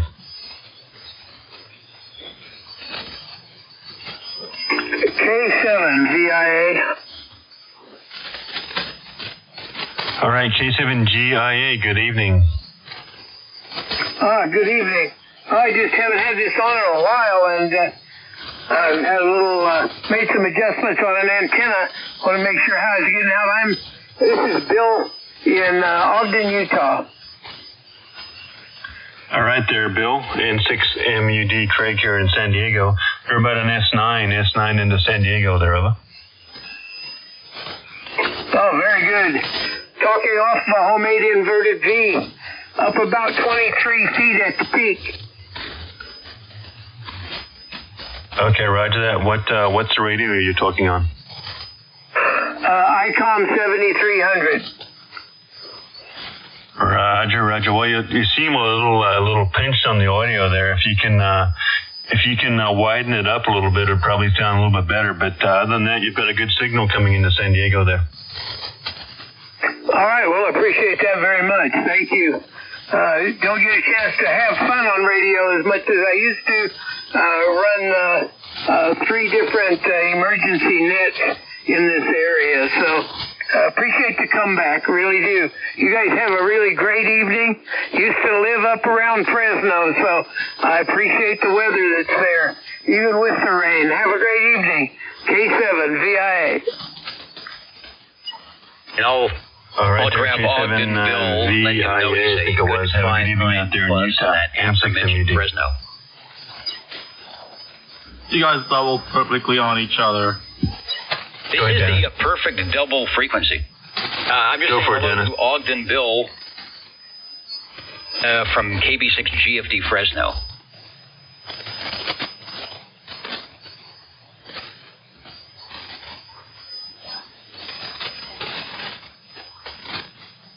And over.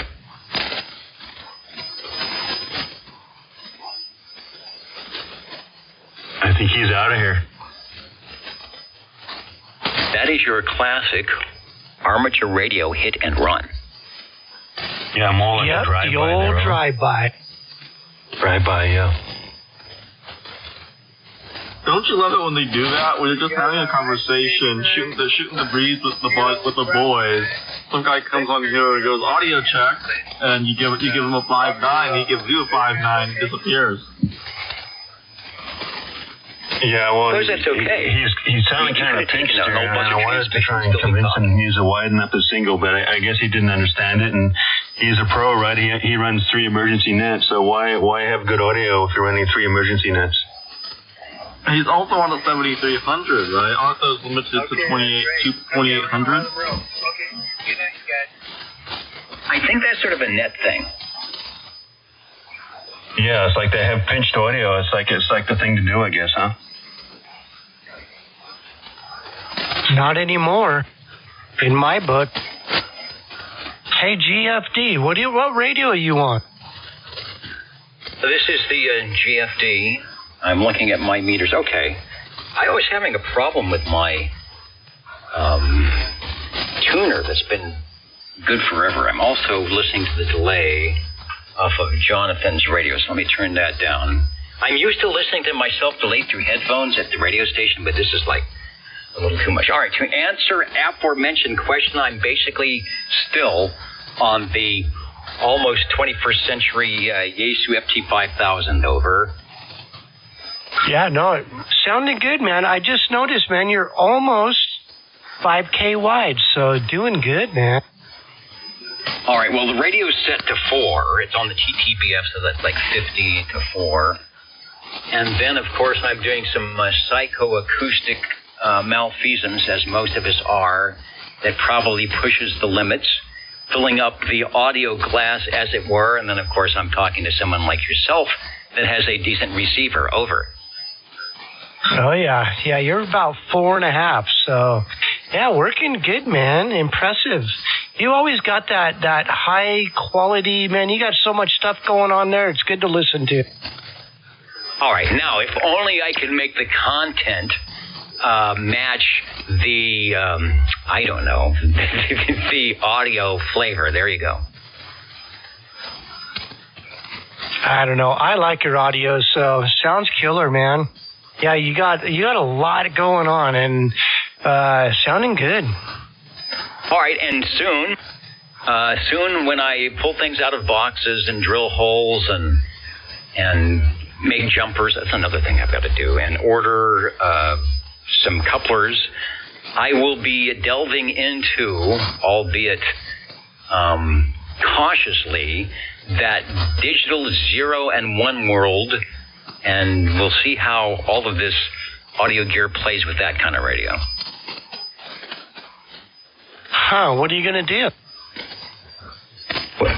Well, still sitting in the boxes, still is the Hermes Lite 2 or Hermes 2 Lite that GFD needs to put together and then figure out Thetis and then figure out if he's got any type of computer that will do all that stuff and then probably play for hours on end with the audio rack, inserting the 0s and 1s into aforementioned radio. Oh, man, I can't wait to hear that. See what you can do. Yeah, I was running mine with an i7 computer, and it wasn't doing that great a job. I ended up getting a new computer. I'm running an i9 13 gen, or no, excuse me, 12 gen. And yeah, it just loafs along. So I'm pretty happy with the new computer on it. Well, see, that's part of my issue. I may need to get a new little laptop or something, or some dedicated device for the radio, because the laptop I'm currently using, which is missing a lot of parts that are still in some luggage somewhere, is, can I say this without getting laughed off the band, an AMD. So, yeah, I hear you about perhaps updating so that Thetis will run properly. Well, hey, don't talk about AMD. I'm running AMD right now. By the way, okay, this is KC9 GUI. Sounds good. Anybody hear me up? I'm sitting upside band. Upside band right now. On a condenser element with some volt touch. That probably didn't sound like a pilot talking to the traffic control. Over. So when you say AMD, are you running a Ryzen platform? No, I'm running a Threadripper. Oh, I haven't heard of that. So those are server grade. Those are server grade processors that have got 16 core, 32 threads, and support DDR4 ECC, and server grade processors. Got plenty of muscle. Oh yeah, it sounds like it. Actually, that's a little more than what I'm doing. That's a lot more than what you're doing. That just winds it back up to 4K. I got the condenser and dynamic element with no low cut or high cut. I custom EQ. Yeah, I think mine's 20 thread. It's the new i9 13 gen. I forget the threads on it, man. It was impressive, but man, it just loafs along running this thing. Yeah, so you know what I do online, right? I run Linux. I run Linux on it. I also run a Windows virtual machine that takes up half the processor when it's running. I have a dedicated GPU for just Windows. I run Linux full time, where I do anything related to hand, or I want to go fire and play some games with my buddies. I load up my Windows local machine. Yeah, very good. I've never played with Linux. I like to see how that works one day. I'm going to warn you, right? Once you go Linux, it's going to be hard to go back to Windows. You're going to appreciate all the things you can do. If you're the nerdy, geeky kind of guy that really likes to see how things are running underneath the hood, then you're going to love Linux. But if you're more of the kind of guy that gets in the car and drives it, then I don't know, Windows might be more your speed. Depends on how you work computers and whether you want to get down dirty with it. I know one thing, everybody who runs Linux seems to love it, so it may be above my pay grade right at this point, but definitely like to give it a go around one day. I will admit, right, as much as I love Linux, I don't think it's ready for prime time as a general purpose OS, especially for ham and computer gamers, and maybe the professional kind that do want Photoshop or After Effects or Premiere. So if you're going to run Linux, it's a computer that lets you run virtual machines, has hardware virtualization, because you're going to want to run Windows at some point, and it's going to be better than dual booting. Why would everybody be all freaked out? Yeah, very good. What radio are you running? I'm running a Kenworth TS890, and I'm talking into a Yaesu microphone. Yeah, that's right. I think I asked you that the other night. Yeah, I also have an 890 here. So, yeah, I need to get that thing back on. And I got a rack connected to that. So, I don't know. I think it sounds awesome, but I'll get her back up. Maybe I'll run that one tomorrow. Very nice. This is probably the last radio I'll have for a while. Until Yaesu comes out with the 991 day replacement, FDR, all-band, all-mode kind of thing. But I like this radio. It's all the knobs I need, and real nice audio. I'm passing it over. Oh, yeah, and it's got a killer receiver, man. I like the sound of it, so... No, it's a good radio, man. I bought mine about a year. I guess it's been almost 2 years now. And I love it, man. It's a good radio. Yeah, I bought this thing shortly after starting my current job at HRO. Special price, too. The user interface on this is the best I've ever seen on a Japanese radio. Yeah, no, and it's simple to run. That's what I like about it. Everything's right there, you know. You don't got to go, you don't have to do too much hunting for what you want to do, you know. That's the draw for me, right? Yes, there are menus, but those are set and forget menus. Day-to-day operation, I don't have to go to a single menu. It's all right up there on the front panel. I love it. KE7INV. Yeah, and then I ended up using some of those programmable buttons. I programmed those for a few things, and yeah, I don't know. I love it, man, and the screen's decent. The only thing I wish it would do is I wish you could use a mouse on it, you know? Yeah, I have a keyboard, a Bluetooth keyboard connected to it, so I can run Video and PSK off of it, but yeah, I don't really use the mouse. In fact, I have the touchscreen disabled. I don't use the touchscreen too, I just spin the knob. Yeah, the only time I'll use a touch screen is if I want to switch frequencies real quick, but other than that, you're right. I don't really mess with it either. Yeah, well, what rig are you using tonight? Currently I'm on the Anon 7000 DLE Mark II, so that's what I'm running now. Trying to get this one mastered. Just got it a little bit ago. So, you know, still trying to learn how to use it there, but... Anyway, so I'll be flipping back and forth between the Kenwood and this.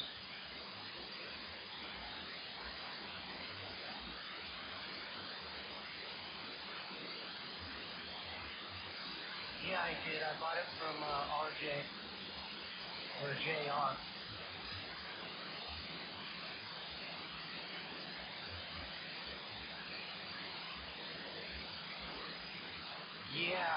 right. I got a call, what was it, about a month ago, and they canceled my order. And then JR heard me, and he says he had one, so I ended up just buying his.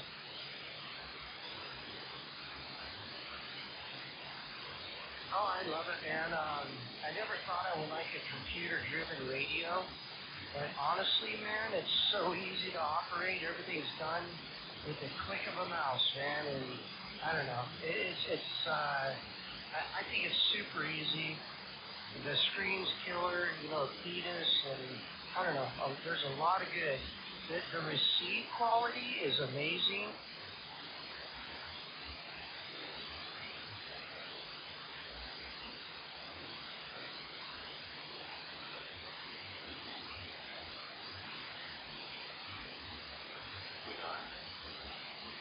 Oh, yeah.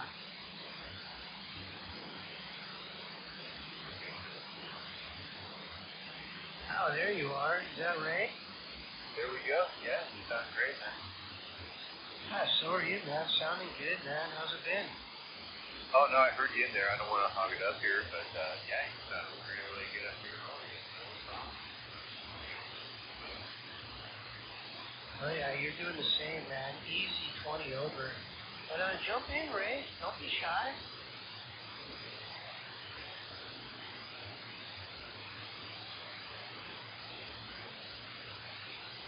Oh, okay. Woodland, California. Yeah, I used to mountain bike through that area, so I know that area quite well.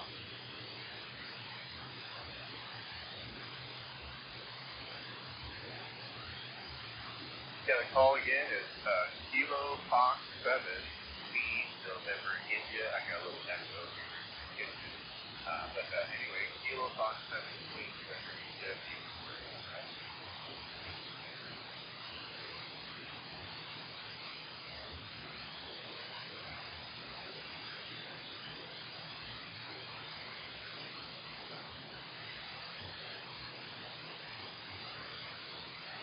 Also, good evening to you too. I got a lot of static tracking here going on, so yeah. Are you running an Empire?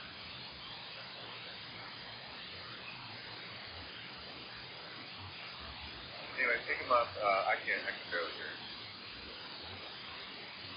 Hey, Ray. Yeah, go ahead.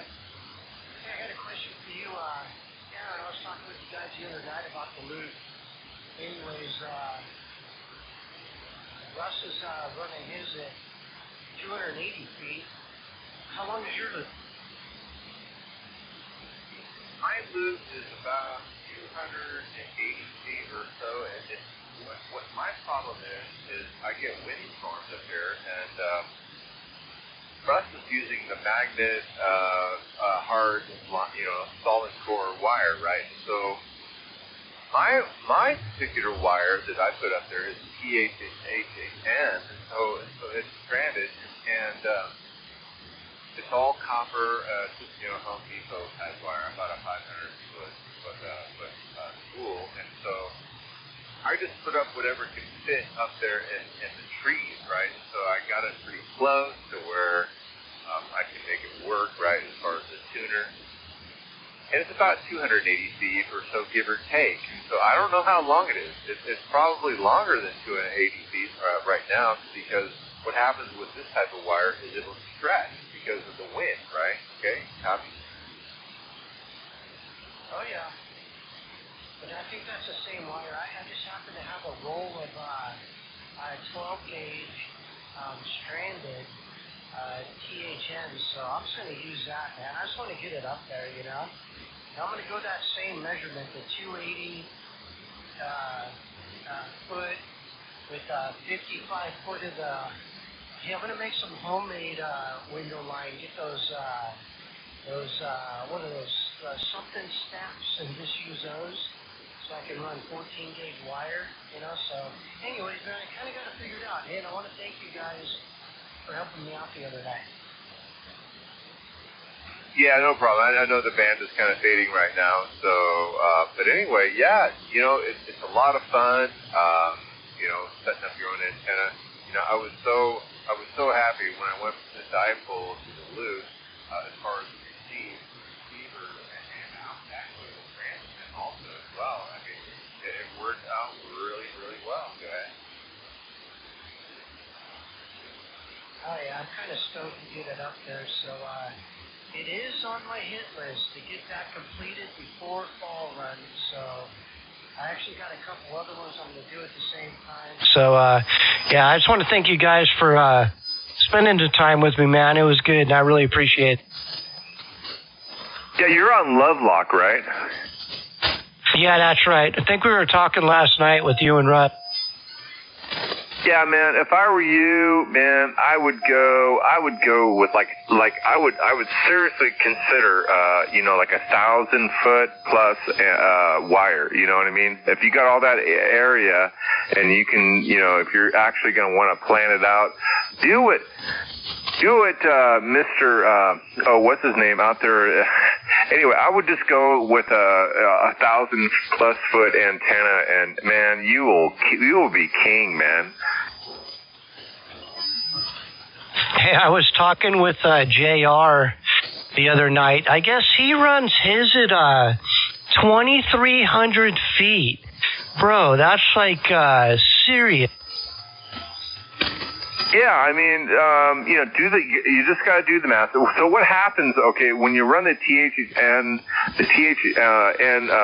stranded wire, is what happens, especially with 1,000 feet or more, it'll stretch, and so it'll kind of come out of tune a little bit, and so I noticed that with mine. I got some windstorms up here, and the darn antenna stretched out a little bit, so I noticed the tuning got a little bit different. So I run a balanced line tuner, and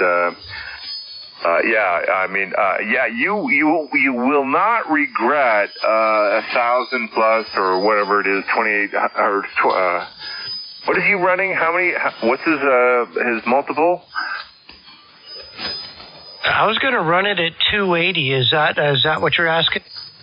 Yeah, I mean, there's all these multiples that you run. Okay, you want to look all this up because I did this a long time ago and I kind of forgot. So what you want to do is go online and figure out how long the balanced line feed line that you can run, and also in conjunction with the length of your antenna. Okay, go ahead.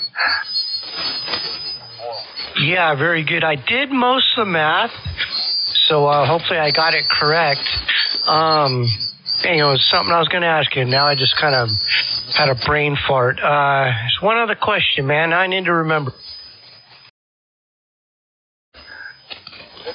KN6 TYF. Hey, John. Hello, John. Howdy, howdy. Anyway, we're trying to get this guy set up. He has all this acreage, and he can put up whatever size antenna he wants as far as a horizontal. And man, I would go with a 160 meter full size loop and whatever balance line you need. Yeah, I have almost an acre here, which is not huge, but big enough, and I've been thinking about doing a big full-size thing like that. Hey, Russ, I remember what I was going to ask you. A 4-to-1 balun. Hey, didn't somebody say they were running a 49-to-1 or no? Okay, so right, and that's if you want to run a shorter, smaller, like horizontal antenna, which like an end fed, right? And so that would work out really good for that. Go ahead. Okay, so they were talking end feds on that. All right, I'm with you now. So all loops definitely want the 4-to-1. Well, it depends on how you're going to feed it. Is it going to be coax or ladder line? Both. I'm going to feed it with the coax, switch over to a 4-to-1 and run it with ladder line. And the ladder line's going to be 58 feet. Yeah, so probably either a 1-to-1 or a 4-to-1, but you just need to measure it, right? Because like when the impedance gets down to like 12 ohms, 10 ohms, 8 ohms, that's really hard to match. Yeah, I'll be messing with it. So if I can just get my measurements close, hopefully it'll be easy to dial in, you know? Yeah, you should talk to Brian about it. He's got a horizontal loop, although his is like pretty short. So maybe it's a little bit different. I don't know. So, John. Yeah, I think he's running a 40-meter loop. So what is that, 139? Or what was that measurement? I forget. Yeah, 139, 140.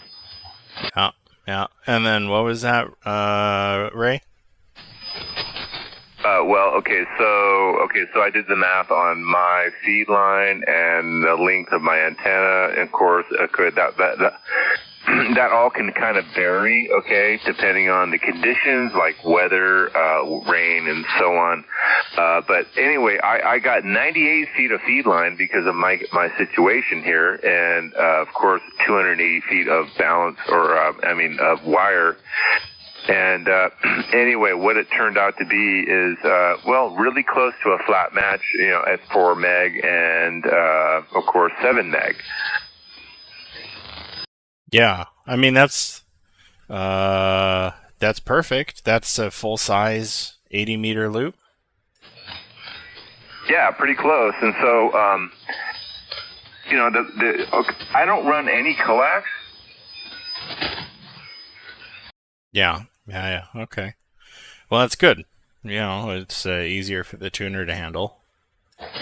Oh no, it's extreme no loss, and so when you run balance line directly in the shack, which is like taboo, right? And so everybody says, "Oh, well, you're gonna RF yourself to death," and it's like, well, I don't think so. It all depends on how you tune it, and so I got it dialed right to the point where I can run it right in the shack, right through the wall. I run balance line through the wall. No one does that, and so it's kind of unique. Anyway, that's what I do. Did you make your own ladder line? No, this is just a 450 18 gauge or whatever it is, or something like that. Yeah, 18 gauge. Roger. The reason why I like to run 18 gauge is in case it gets hit by lightning, it's like a fuse. It's a fusible link, and so the lightning is definitely a high possibility here where I'm at. Yeah, here as well. In fact, John, I was talking to Damon about the guy down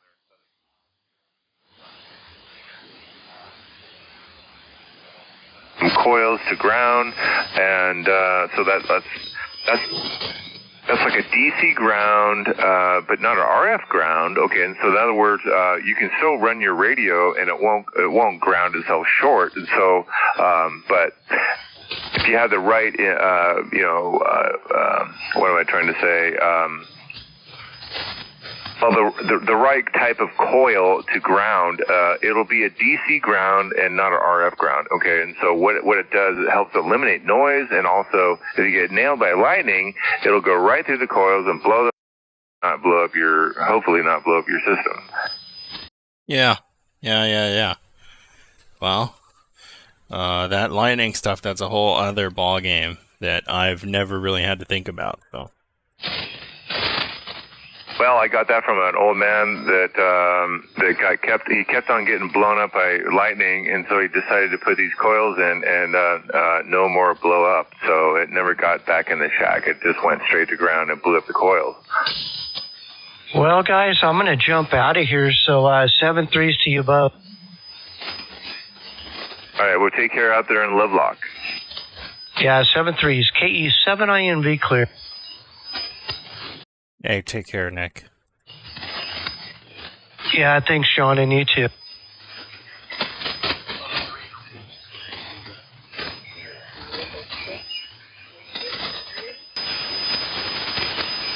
Oh, man, who's in there? Somebody's way out there. Somebody's Zulu Victor or something. KF7QNI. Name is Ray.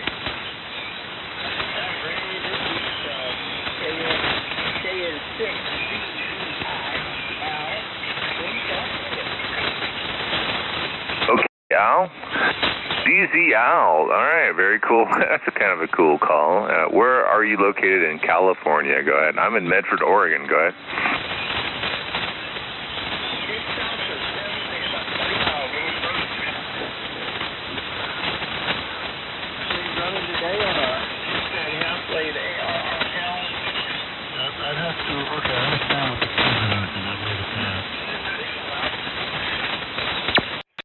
Yeah, well, you're making it up here to southern Oregon. I used to live in South San Jose, actually near Los Gatos. I love that area. It was very nice, very a lot of fun and a lot of girls and all that kind of stuff. Anyway, go ahead.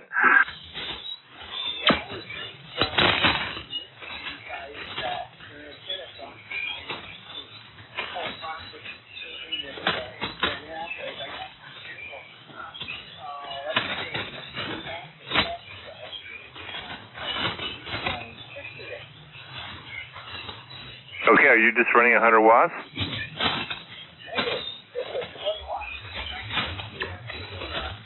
So I can't hear him for squat. QRP, hold on.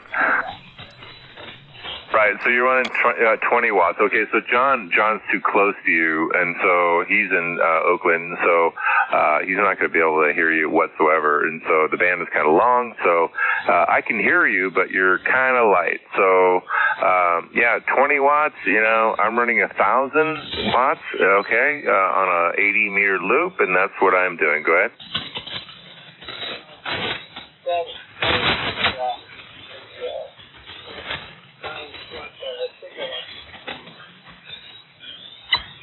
That's what you got to do on 40 meter. I mean, if you run 20 watts, no one's going to hear you except for maybe me. And anyway, so John can't hear you, but anyway, he's too close. So, all right, well, have a good evening, and hopefully you can maybe get an amplifier someday. Go ahead.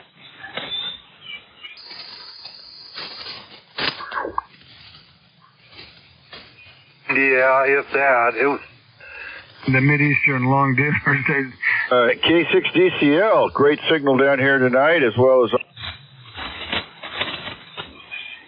right, well, take care. Hopefully you can, more power on 40 meter is definitely nice. So anyway, you have a great evening down there in South San Jose, and back to you, John.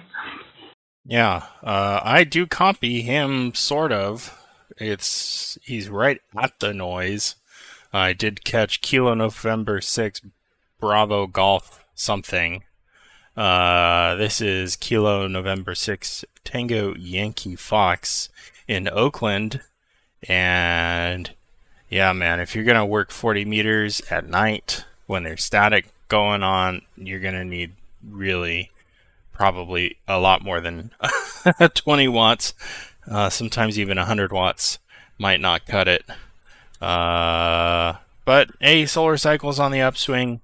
I'm sure we'll have more good days coming up. So yeah, maybe we will work you down the road. Did you get his call there, Ray? No, I did not, but he is in South San Jose. But anyway, no, I didn't get his call. You want to try your call again?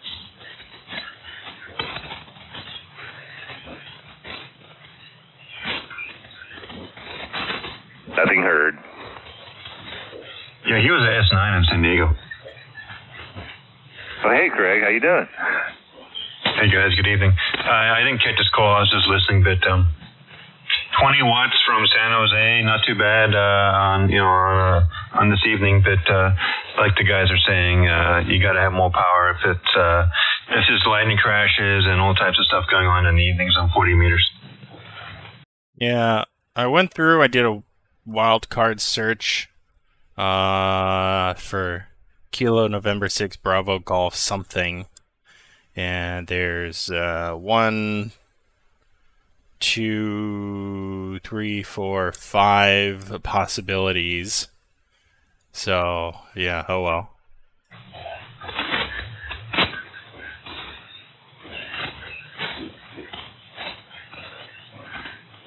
John, it's funny, you're barely getting into the Half Moon Bay, but up here you're 20 plus, man. You're killing it. Yeah, that's how it be. Did you see how you're coming in on my receiver there?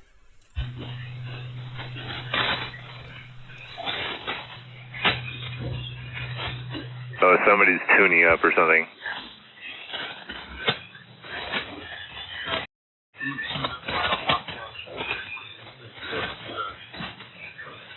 QRZ, this is Kilo Norway 6 Tango Yankee Fox.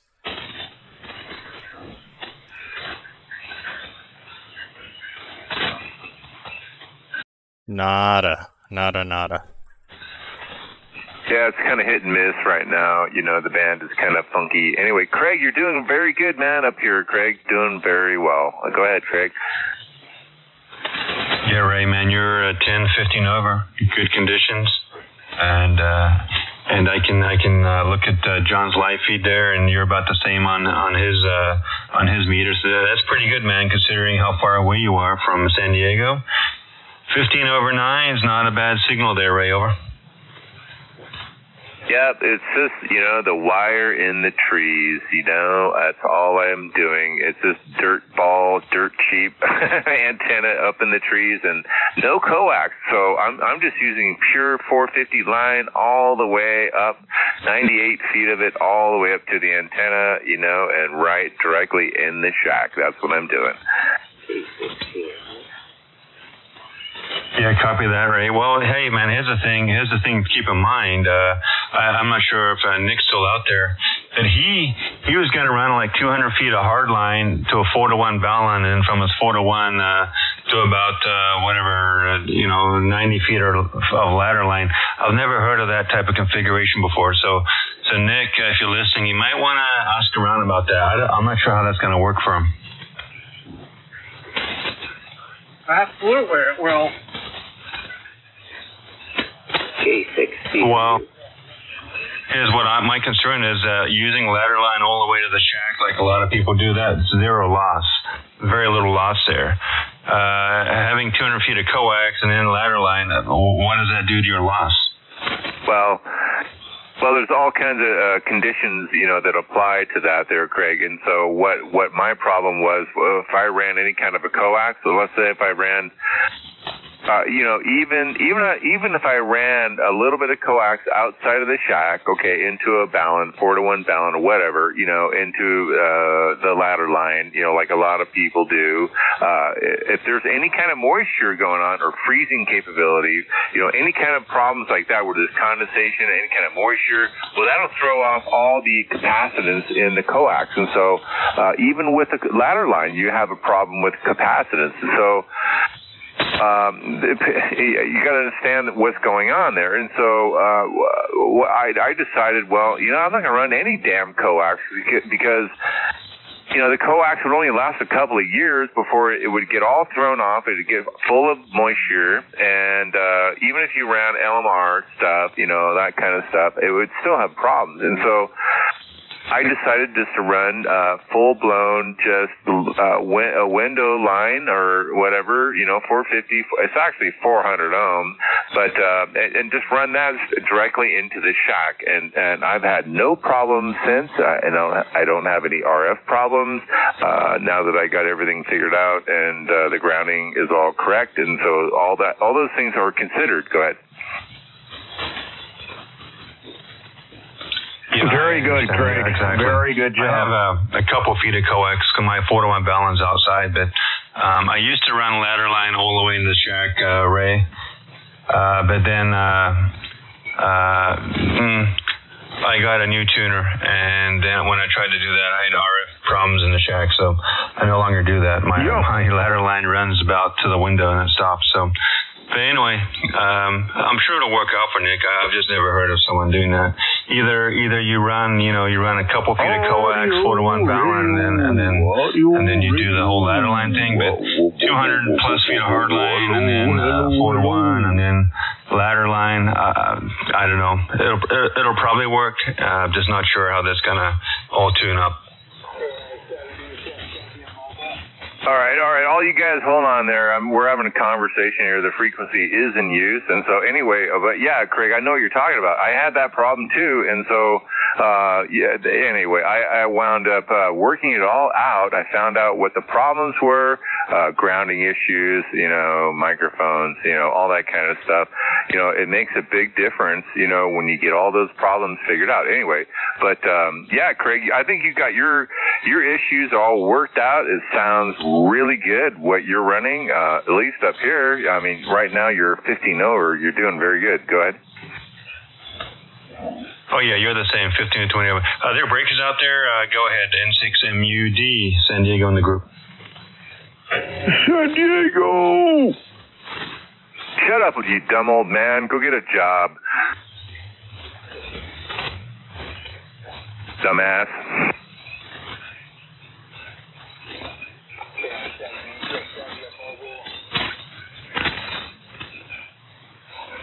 Anyway, nothing heard. So John, the live feed's working great, man. I see it went down for a little bit. I think it may have went down when your amp went to sleep. When your amp goes to sleep, does it like default to antenna 1 there, John? Is that what happens? Yeah, I forgot about that. So it defaults to antenna 1, which has nothing connected to it right now, and it just went away. So whoops. Oh yeah, no problem. I just wasn't sure what happened there. I figured that's what happens there. Real good. Yeah, that's the thing. When I'm running my whisper at nighttime, and if I want to run anything on antenna 2, I gotta leave the amp in standby, or else it'll shut off and it'll default to the separate antenna port and yada yada yada. Yeah, I mean, I think it's probably better this way, because then it's like disconnecting the antenna from the radio, Yeah, I think you're good, man. I mean, how often do you walk away and not? Well, that's the thing. If you want the stream to work when you're not there, I guess maybe that's the problem. But yeah, typically for the normal operator, it's kind of nice to know you got that safety factor. Yeah. I mean, for me, the amp is on almost all the time, anyways, because even if I'm not operating it, right, it's on so that it can be remoted. And I installed a peer-to-peer VPN on the Raspberry Pi itself, so I don't need any computers on or anything at the shack. Like, I can VPN straight to the amp. So sweet. That's real nice. Well, what about the 12 volt, the 12 volt switch in the back of the amp for remoting? Have you done anything of that yet? No, I don't think I need to. I mean, it's just on, so. Roger that. Those Raspberry Pis are super efficient and cheap. I mean, if you want to do any kind of remoting, John, they're really nice. Yeah, they're not so cheap anymore, though. They're kind of expensive these days. Well, I had somebody give one to me because they didn't know how to use it, and so I said, "Yeah, I'll take it." Well, that's free 99. That's always cheap. Yeah, I mean, I just found the OS and yeah, no big deal. No big deal. It was very easy. Yeah. So we got a couple Pis here. There's a Pi 4. I think it's a Pi 4. No, I lied. I think it's a Pi 3. Anyways, in the amp there's a Pi, and because it's a whole computer, it runs the whole GUI. It's got Linux. I just installed a Linux VPN server on there, and it's great. Yeah, I mean, they got a lot of different packages that you can, choose from, whatever you want to do. I mean, I just used mine for remote because it was dirt cheap. Well, it's free, and so, yeah, I was able to get into all the Windows, machines. No big deal. Yeah. I use a software VPN called Zero Tier. It's free and open source. And I've been using it for years. So if you ever need to do that, like you need a remote desktop into something, I just put Zero Tier client on it. And then you don't have to deal with like port forwarding. You don't have to have it open to the public world. So jackasses, out there don't have access. Jackasses, jackasses are everywhere, right? Right, John. Anyway, but yeah, what was that called again? Zero tier. Zero tier. Okay, so that's Windows compatible. Yeah, it's Windows compatible, Mac compatible, Linux, whatever. It's just this tiny little program. You put it on there, and then it generates a logical VPN between all the devices you have. Right. That almost sounds like the Linux. What's it called? I forget what it's called. Anyway, I'll think of it in a minute. Well, what's trick about it is it doesn't need an additional VPN server on top of it.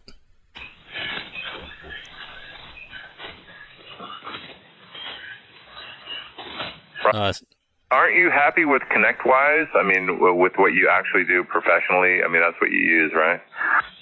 Yeah. I use ConnectWise Screen Connect professionally, and that works great, but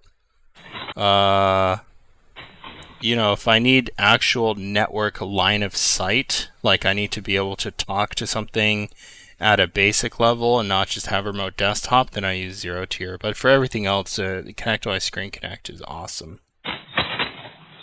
Yeah, I'm trying to remember the damn name of this one package. This one bit of software, I can't seem to pull it up on this thing. Anyway, but what is it called? Well, there's also WireGuard and Soft Ether.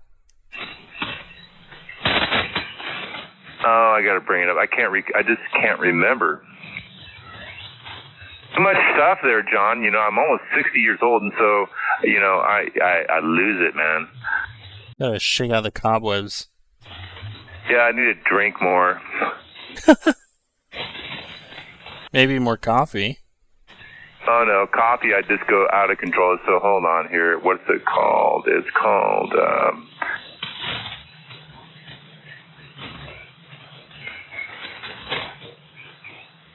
Craig, how about you? You drink coffee? Oh yeah, man! I love coffee. I gotta have my coffee every morning. Grind my beans. I've got a real nice coffee maker. So it's yeah, man. I'm all about coffee. Yeah, it's good. I always have freshly ground, but I use an AeroPress. Do you know what those are? Yeah, when I go camping, I use AeroPresses, but I use a machine called a Mocha machine. They're fairly expensive, kind of a pour over, but it lasts forever. It's really simple, but it's very, very consistent. You get the same cup of coffee every time you brew it. Oh, only a knows what a man wants. What a Mocha Master. Shut up, old man. Yeah, is that a mocha pot?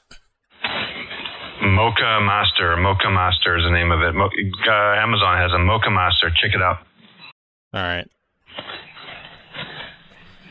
I think that's probably just like a regular pour over kind of thing.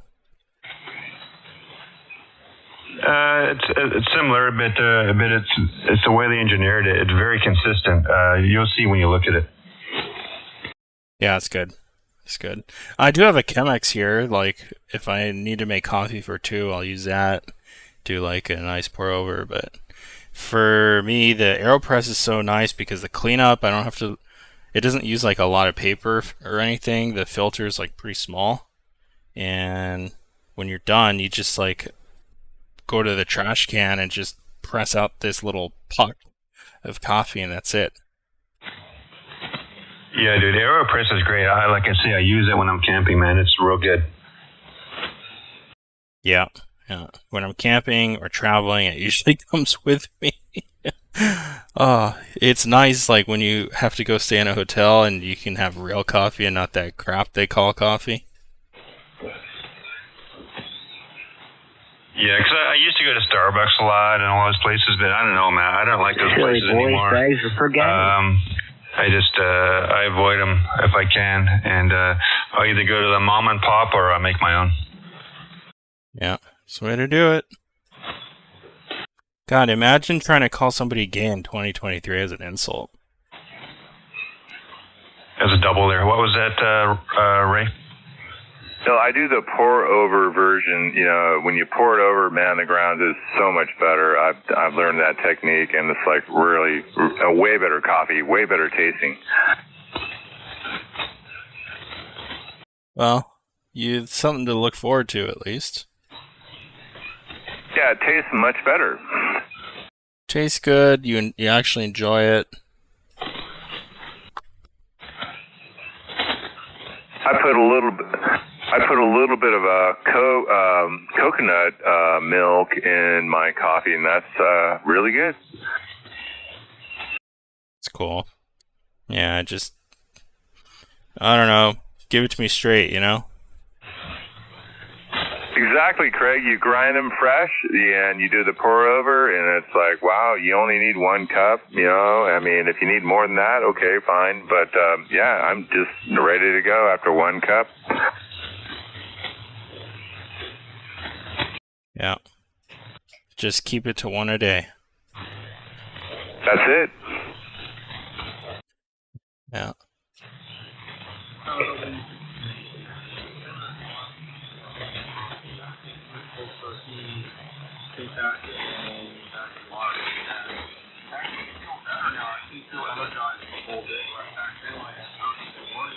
Feel like my last call, like 4 or 5 p.m.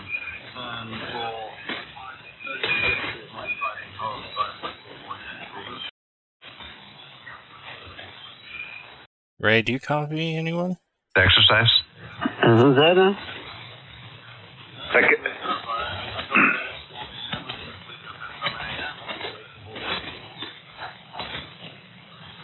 Well, you need more power. Nobody can hear Sometimes you. I skip coffee if I exercise like hard. Like if I ride the Peloton, if I burn 800 calories, and then I'll try and skip the coffee because I'm already awake, man. It's pretty amazing.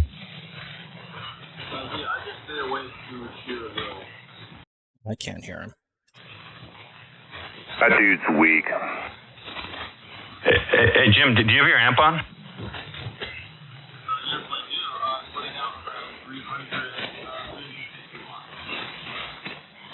Okay, copy that. 350 watts. You guys copy him? Nope. Nope. Yeah, the band's going along, Jim. I got you about an S8 down here in San Diego, but I didn't think the other. I think the band's going along, Nerva.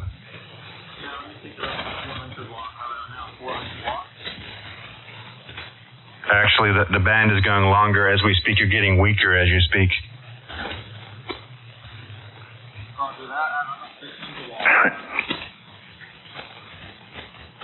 Give it all you got, man. How much do you got? Just crank it. None of this business about incremental. Just put some fire in the wire and be done with it. 100 watts over. I'm counting 100 watts out of a wire, 40 meter, WU68 That's marginal, but I can hear him. Watts in the wire. No, it sounds like all of his power is going in the dirt. Yeah.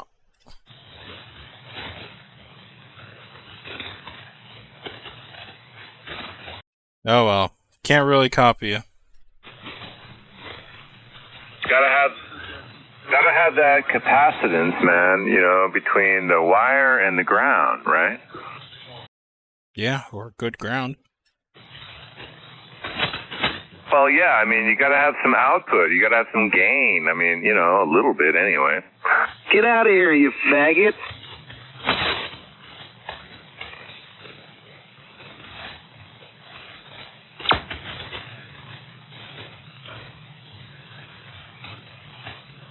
I mean, that's what it's all about. I mean, you got to have a little bit of gain. If you don't have gain, okay, well then, reconfigure your antenna maybe. I don't know. Have you ever heard so much whining?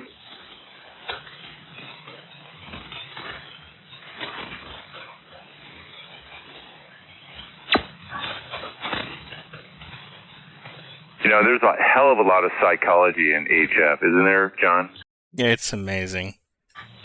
Yeah, I mean, I used to work with she was a client of mine, and she was a psychology person, and she did all this mental health psychology crap, and John, I turned her on to the SBR online, right? And I had her listen to HF on 80 meter, 40 meter, whatever, and I said, what do you think about all these people, mainly guys, right? There's no women, so what do you think about all these guys? She goes, they are seriously depressed people. They're probably on bad medication, and they have serious problems, and they're probably going to get killed, And I said, oh, wow, that's interesting. Yeah, it's just, I don't know, it's kind of sad. Well, what happens is they want attention so bad, they go out there and go out there online, and they raise hell like they do on 11 meters or whatever. And so on this band, it's even worse. And so, and next thing you know, somebody goes over there and, neither shoots them or whatever. They tackle them in a parking lot and, chokes them to death or whatever, that kind of thing. Yeah. Yeah. And so anyway, she says, they're just crazy people that want attention in the bad way. And so they'll either get it through the legal system or maybe some vigilante in the local area will get them and punch them out. I'd love to punch these motherfuckers out, to be honest with you. Oh, that's when you gotta sit back, sip on your coffee, and just breathe. Right, I hear you. But I hear you also, it just,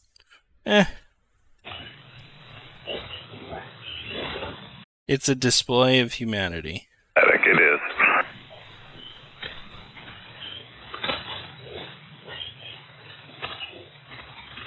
They just got the vulgar to get out here and just say whatever they want, and they don't think they can be found. They're wrong. Easy to triangulate these guys? Oh, these days with like the Kraken and the Kiwi, easy peasy. You're capable, man. Yeah, it's just real easy. I don't think these guys really realize how easy it is to figure out where they're at. Yeah, they're so stupid. These people that just they come out here and make these remarks, and they don't think they can be tracked immediately. Hello, technology, you morons. You don't think there's technology that can pinpoint you in a heartbeat? You guys are crazy.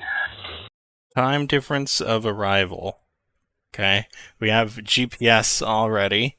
GPS provides wonderfully accurate time. That's it. Take 3 receivers, GPS locked to the time signal, calculate exactly when it arrived at each of the receivers. That'll give you 3 circles. Where the circles intersect, bam. Yeah, so you people that make these comments like that and don't give out a call sign, kids, anyway, I'm up here in Oregon. Go ahead and come to my house. I don't care. And anyway, try that again. Come on, make another remark. Let's jam me again.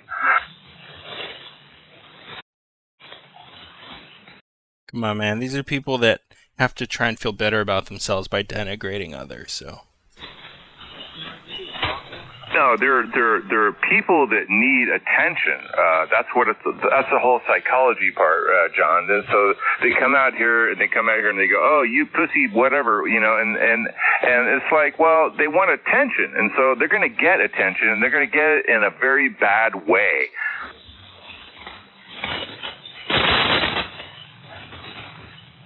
So anyway, that's my big post. All right, well, I'll be sure to pin it up at the top. Well, notice how they all went quiet, right? Yeah. It's a quiet riot. Now, there you go. That's Psychology 101 there, John. Yeah, absolutely. Come on, you jammers, let's go. Come on, jam us again. John's like 30 over, so you're not going to jam John at all. Not at all. What was that, Craig? Hey, I noticed on your meters, Hey John, I noticed on your meters when you unkey, all your meters go dark. Is there a setting for that on Thetis? Yeah, that's just for my transmit meters. So if you go into the settings, you'll see there's a fade on RX or fade on TX option. Oh, roger that. Thanks, man. I'll check it out. Man, I need to upgrade.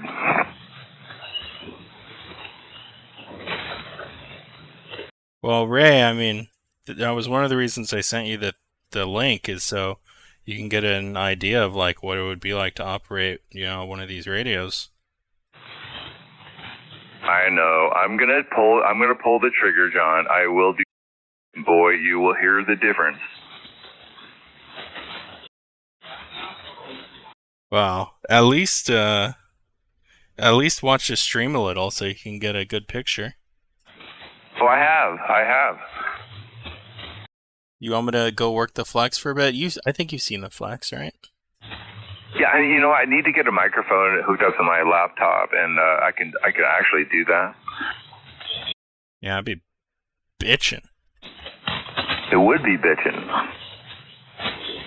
You know what? I used, in fact, another guy up north. I remoted into his flex radio, and I used just for a short time. I used the microphone on the laptop. But I didn't like the sound of it. It was kind of crappy. It had a little bit of I don't know. It didn't sound the way I wanted it to do, and so I kind of retired that real quick. And so, but yeah, I'll have to refine that. And so that's what you got to do. You got to figure it all out. Yeah, Craig, have you ever worked a flex? I've seen a flex, but I've never actually logged in and worked on remotely. No. Well, you have VAC, right? Yeah, roger that. Yeah, VAC. I guess I just have to download the client, right? Yeah. You would just download the client, then you could work this one. That'd be pretty cool. Yeah, but Ray, man, I mean, isn't it pretty incredible? For $350, you get a radio that's got all the stuff that John's showing you on the live stream. It's pretty amazing, right? Actually, you're right. Yeah, it's very, very cool and very affordable for sure. I need to just pull the trigger. Makerfabs.com. What is it? Makerfabs. Okay.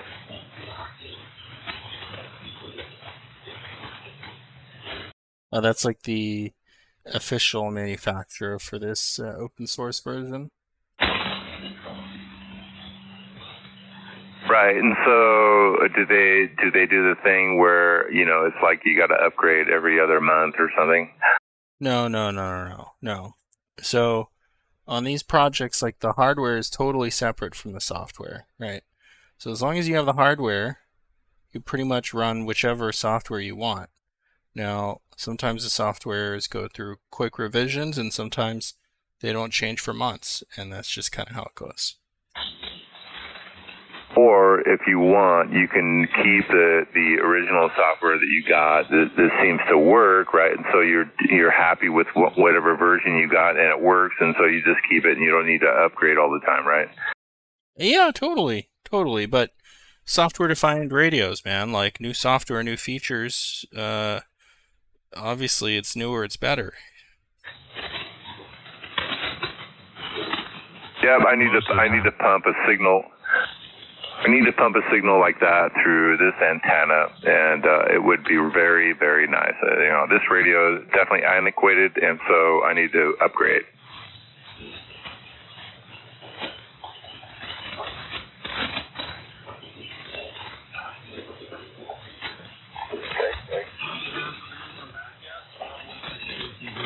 Go ahead, break.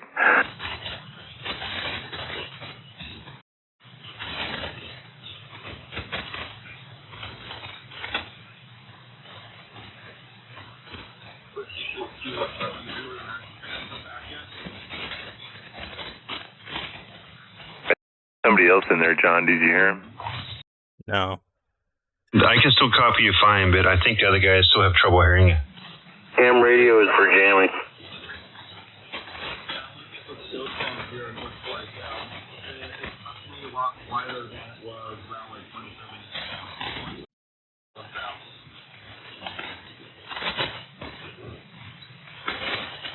Yeah, the band is going long. I think it's kind of going all over the place. It's going long, short, whatever. But yeah, anyway, KF7Q9 Oregon. Good 6 MIC for that.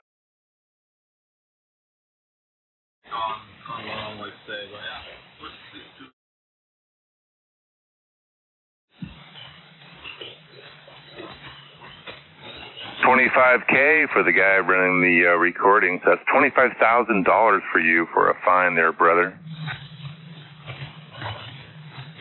Mm-hmm. Finger.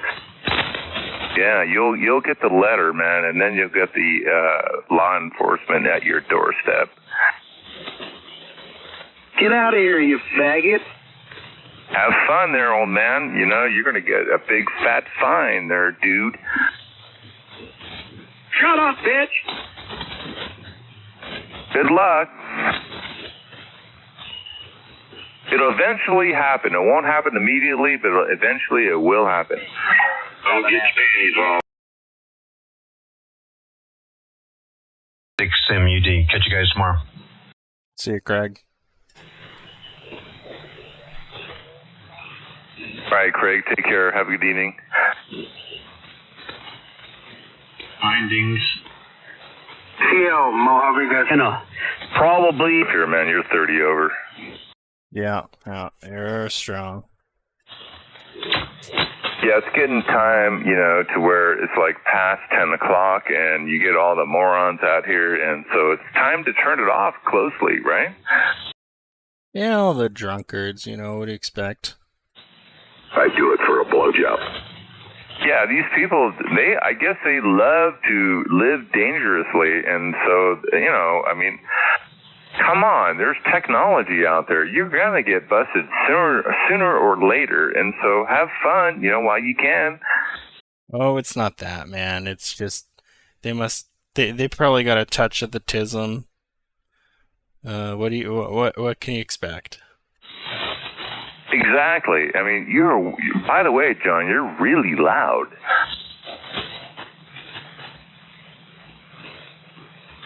It's just a sickness of, well, attention. That's all they want is attention. That's why they get out here, is because, well, they want feedback. They want somebody to come back to them and say, oh, hey, shut up. And so that's what I'm doing. And so I'm kind of a hypocrite. And so anyway, yeah, you know, but the same thing is where I am coming back to them, they're going to get busted even more because. Well, you have yourself a good weekend. What? Well, I'm making them retransmit, and so eventually the FCC, not even the FCC, it's actually the military is going to get to them.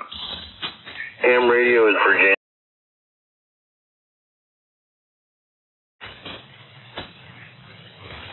And so there's also another network that we can use, John, to evade these people.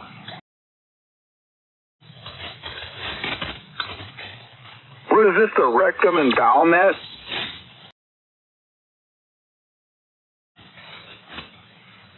Turn it up, John.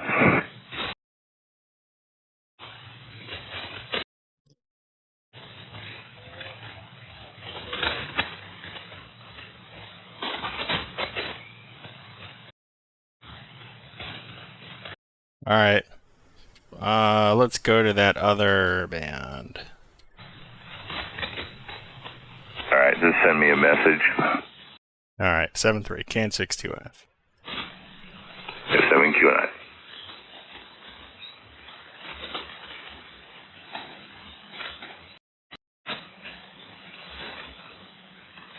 Go in. Start directly Harvesting. They never did that.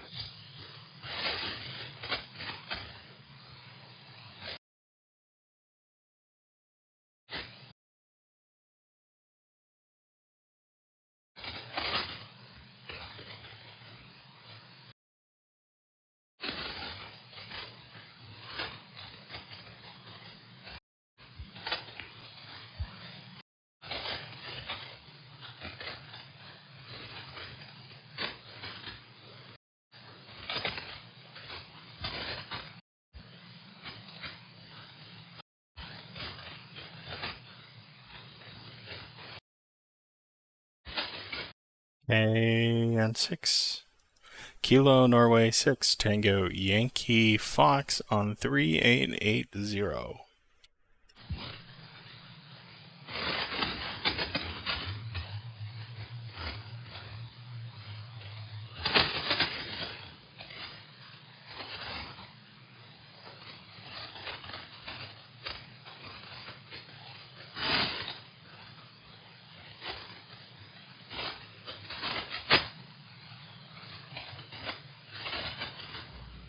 AM6TYF, this is W6JCZ. Howdy, howdy. How am I coming in? 500 watts at you? Yeah, you're S8. S8. Now just wait for the rest of the crew to QSY. Yeah, we'll see how long it takes. But yeah, man. More power, more better.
Okay, John, are you there?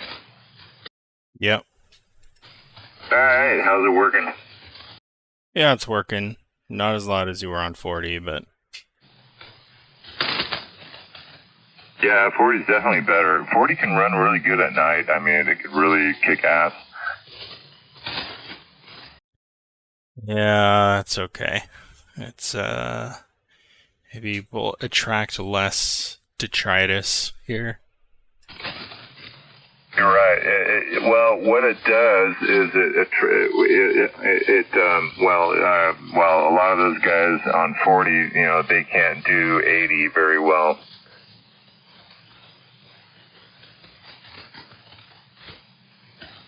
They don't have the antenna, in other words. Yep. It's true. Yeah, so do you have a lot of noise? It's like S6 right now. So what you're saying is we attract the guys on 40 down here so they blow their radios up, trying to transmit out of their untuned antennas?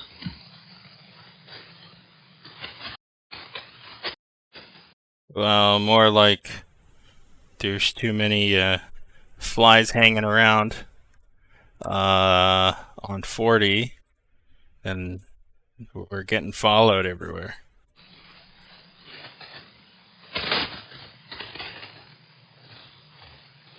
KF7 Q&I. W6JCZ.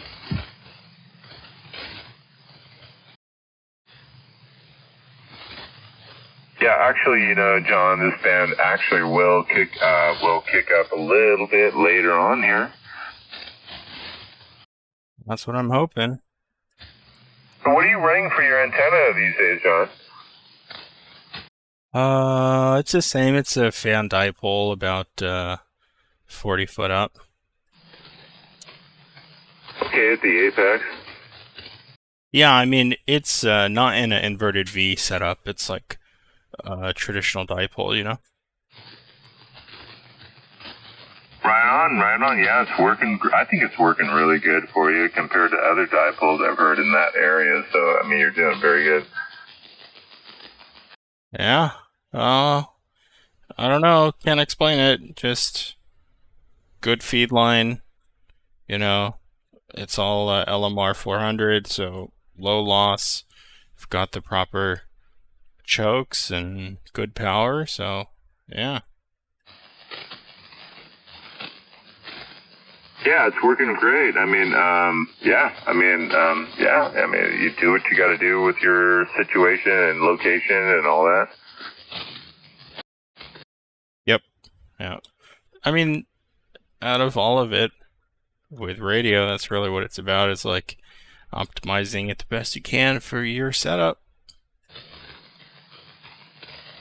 Well, I mean, it's like, I realized back in the day, like 10 plus years ago or whatever, that where, you got to look at your location, right? And you look at your environment, in my situation, I have trees and, I don't know about yours, you have a couple of trees maybe. And so I really took advantage of the trees in my area, so it worked out pretty well. I thought that, oh well, you can't really run wire through a tree, but well, yes you can, and so it doesn't matter. It's not going to interfere or affect anything there anyway. So that's what I did. Yeah, we got some trees here. So are you using any push-up poles or anything, or it's all trees? All trees. Yeah, that's the way to do it. So you got trees like around the border then? Yeah, exactly. And so, I had a couple of people ask me that question. And so, yeah, I have trees on the perimeter. It's not exactly perfect, but I'll tell you what, John, I ran all these dipoles, and yeah, they worked okay. They worked pretty good. Flat top dipoles at 45 feet off the ground, but they were noisy. The receive was terrible, and so the loop worked out great. God, I just pitched you up a little bit. It was funny. Listen. The receive was terrible, and so the loop worked out great.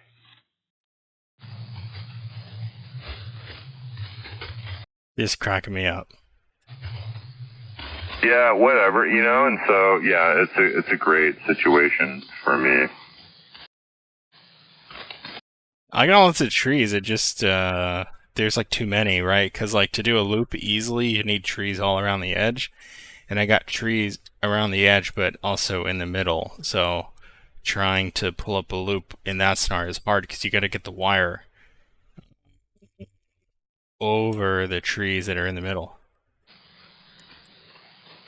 That's what I have going for me is there's no trees in the middle. So anyway, they're all around the perimeter.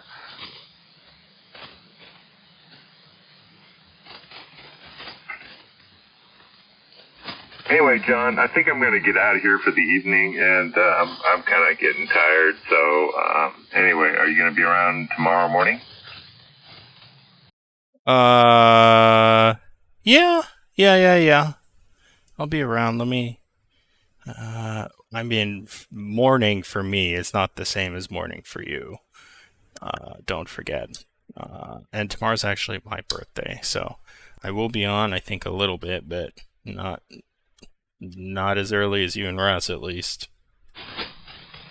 Exactly. Anyway, well, happy birthday, man! And I'm getting pooped out.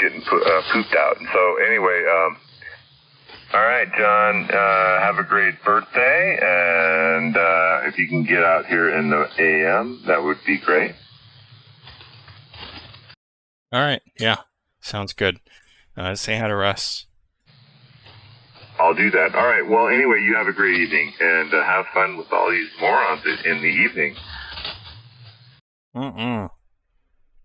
Maybe I'll go work some 20-meter DX. We'll see. 7-3, KF7QNI, KN6TYF. All right, KN6, TYF, KF7QNI. Have a great evening. And anyway, all you jammers, I hope you're into paying a lot of money to the government. You have a great evening. KF7QNI. Clear. KN6TYF, W6JCZ. Yeah, I copy you. Hey John, yeah, I'm gonna say 7-3 as well. I'm not go to bed. By the way, happy birthday. I hear tomorrow's your birthday, so enjoy it and have a good one. Good night, and 7-3 from Whiskey 6 Juliet Charlie Zulu. I'll be QRT. Yeah.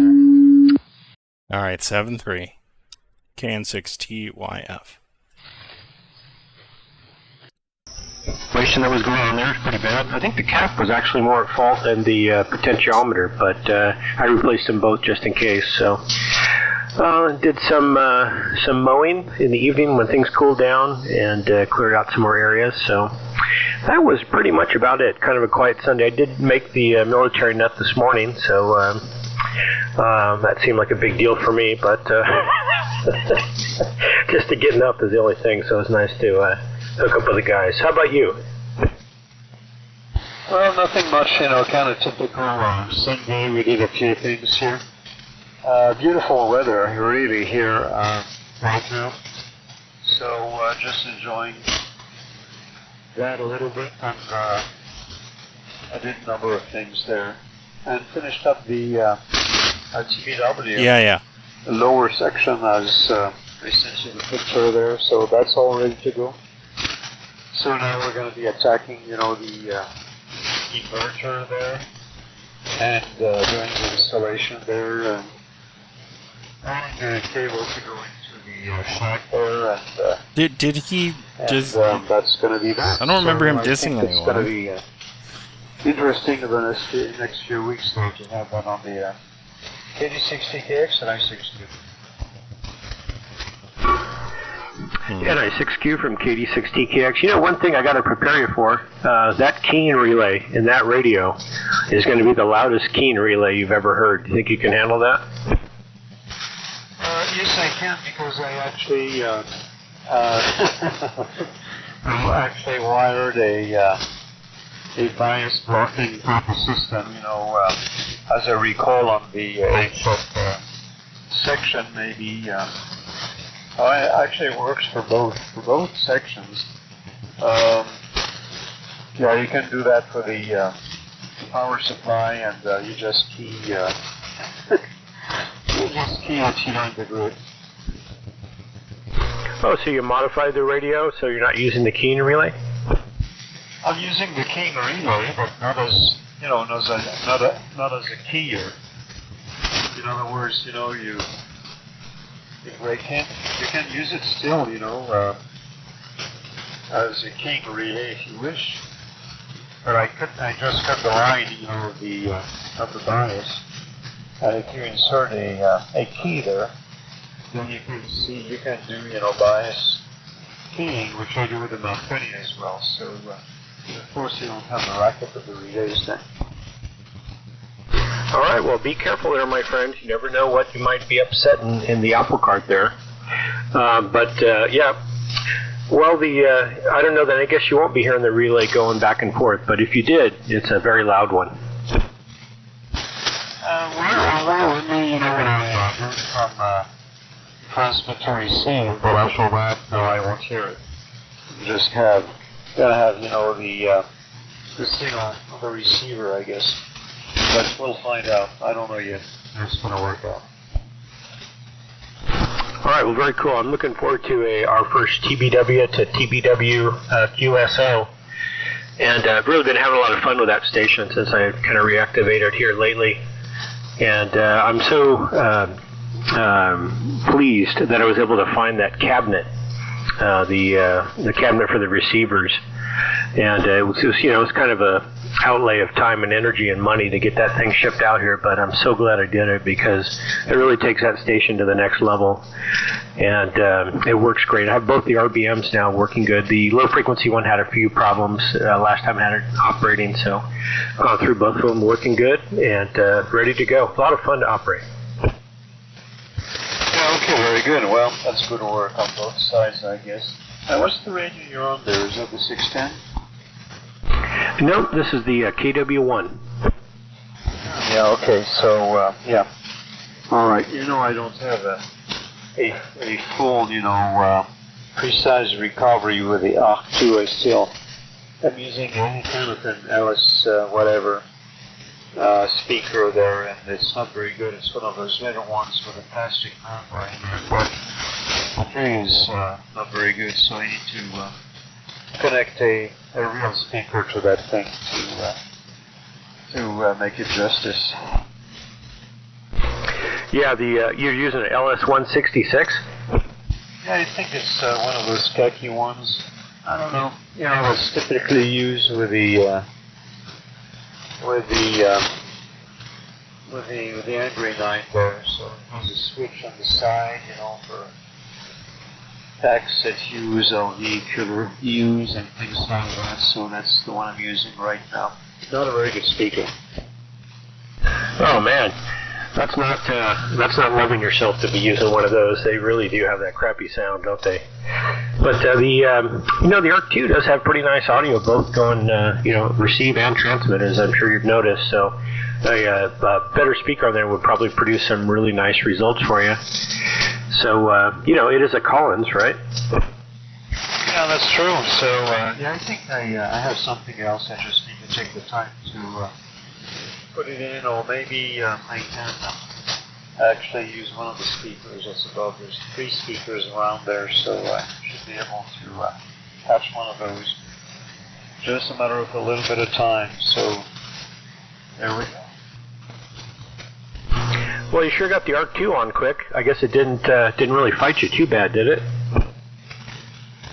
Yeah, it's a lot of fun, and it's a lot of fun to use, and see how it's acting and things like that.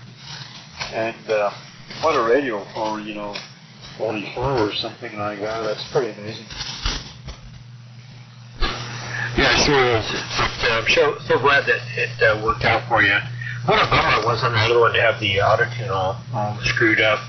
And, probably somebody took it apart to service it or whatever. They weren't capable, and, that runs into trouble. So everything worked out just right, though. So I guess the one you're using is the one you got from me most recently. So that came from Minden, the Bill's RCS one. Yeah, well, that was really a good find, because it's working like a champ here. And we don't too much, electronic repairs or anything like that. Just the usual stuff, changing, just exchanging things and things like that. And cosmetics, which is kind of not a big deal. So, very, very glad you actually grabbed it. Yeah, that one looks to me like somebody had gone through it, and I think I remember seeing some new caps in there or something, but and then somebody wrote on that one cover, no tubes inside. So you wouldn't take the 25 screws out to try to replace a tube or something. But my impression when I fired that thing up was that probably somebody had it working and did some work to it, but hard to say for sure. Yeah, actually there were 2 caps replaced on that ARC2. The first one was a big cap that was replaced. It's a 5 microfarad. It's a special cap because it's called a fast recovery cap. And I actually exchanged it for running one of those other units that I had there. Because it's kind of an important cap there for the audio quality. And the other one was one section of the back capacitor that was replaced, so I didn't touch that. So it's just one cap basically that needed to be looked after there, and that's for the unit. And so far so good, so wish me luck with that. 8060KX and I6K. Yep, KD6TKX here. Well, it sure sounds good, so really happy about that. I need to get mine out again, too, as I mentioned. So it's, I think I had it out not too long ago, but it's time again, I guess.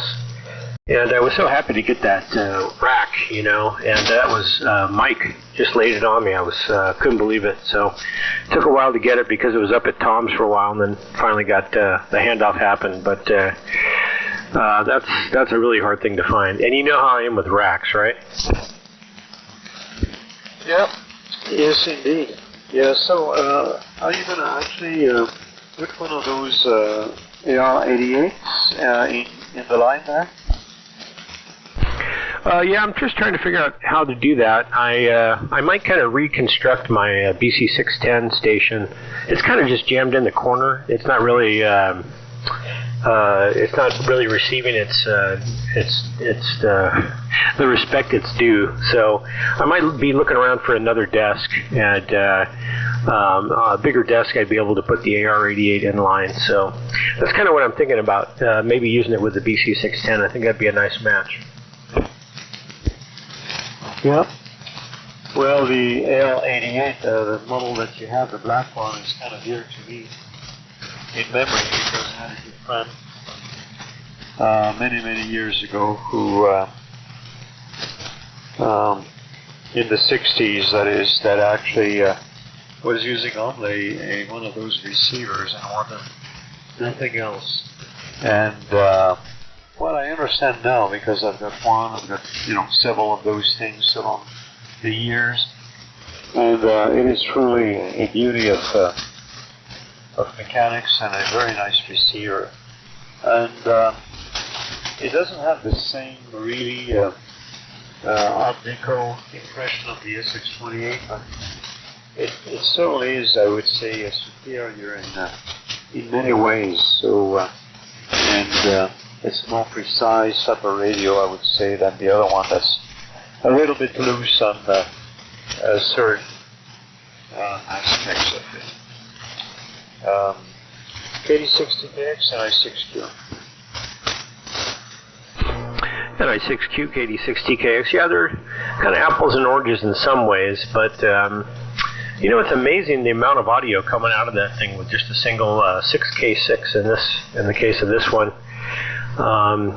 So kind of interesting. The SX28's got the band spread, but nobody ever uses it. I do sometimes, but not a big deal. You know what I noticed? Kind of an interesting thing. The Brits, of course, during the war had many of them, and I was noticing. You can tell when the guy doesn't have TV, things they notice. But if you look at the logging scale on the AR-88, it's exactly the same as the MK123. In other words, you have the box with the main number on it, and then you have the moving dial with the smaller delineations. But it's a little bit bigger in size, of course, but it's the exact same scheme. So, bet you there's a connection there. Yeah, that's an interesting observation. I don't know what the link is, but of course, at the time, everybody was kind of working together, hopefully. And maybe that's something that was picked up and put to good use at the time. So, and very interesting receiver. And as you know, in the past couple of years, I always go back to mine. For some, especially 473, it's the comparison receiver to judge the others. And I've never been deceived. The AI-88, well, my CR91 in my case is just an amazing piece. So it's very hard to beat. Yeah, I sure wish I had a low frequency one. Of course, that would be fantastic. But such as it is, mine's an F model, I guess, originally. Then it had that modification in 47 that's delineated on that log inside of it. I've been trying to research that. I can't find what that is, but it's very possible that could be an S-meter modification because, according to Henry, who knows a lot of stuff about a lot of things and a lot about AR-88s, no wartime AR-88s with S-meter in them. So I wonder if that 1947 modification could have been for the S-meter. Yeah, it's possible because, as you know, they normally don't come out with an S-meter. But many were retrofitted by whoever, but a certain number of them are also equipped with that particular meter. So you know the story. They're pretty rare, so it might be the modification. Yeah, a lot of the post-war sets had meters, but wartime ones did not. So the other radio I've got, I think it's an AR 89 or AR 91 maybe. It's a weird one. It's gray, and it's got an original meter in it also. The unfortunate about that radio is that a lot of the lettering on the front panel is kind of worn off. So I don't know if it was redone at some point or something, but it's a pretty neat one. I think it's an AR. It's not a CR 91. It may be an AR 91. I think. Anyway, so yeah. Little differences, especially in the filtering. You know, the IF filtering, but other than that, it's pretty much the same radio. The Canadian did a very beautiful work on that, so I just like mine a lot, and it hasn't seen a lot of hours in use either, so there's no play, you know, in the dial or anything like that, so it makes it very nice to use. KD60KX and I6Q.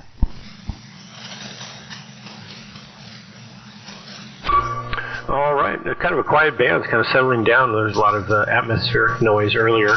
I was on around 8 with Jeff and George down at Santa Ynez, doing our little Friday or Saturday and Sunday check-ins. So it was kind of fun. And but the band was, Static was rocking and rolling.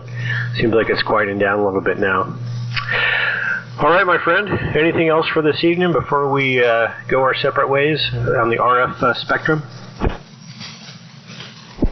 No, I think we've got it pretty much covered now, Andy, and so I'll say 73s, and thanks for the fix.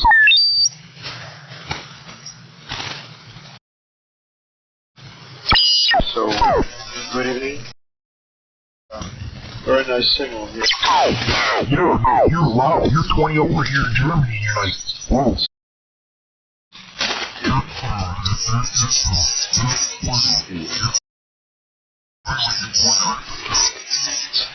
And then they see your numbers on your QRS page, and everybody's listening, and everyone's checking you out, going, what's he running? How's he doing this? And what? And then you're going, this is cool. Oh, I think you're going to be able to do that with your little Hermes.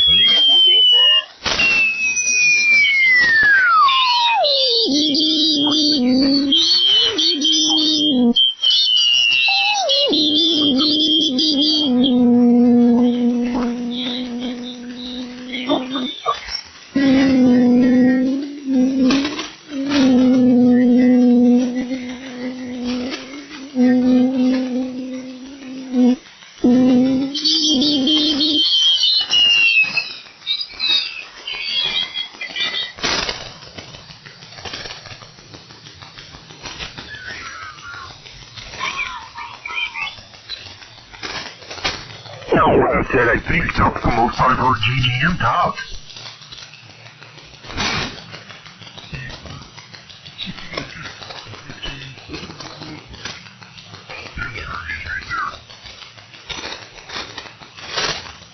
I can hear you, Daniel.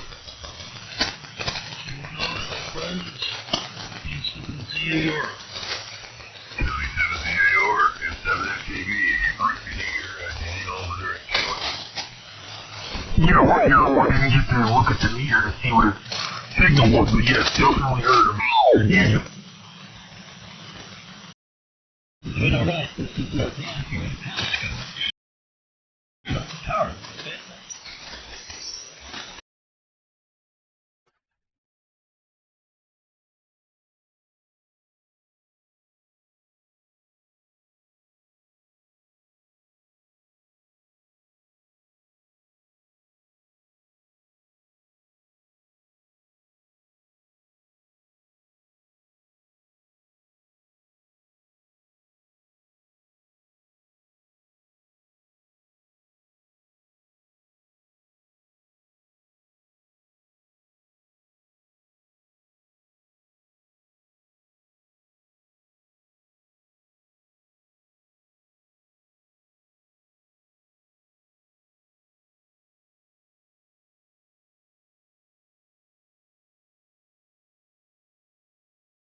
volta.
good on you.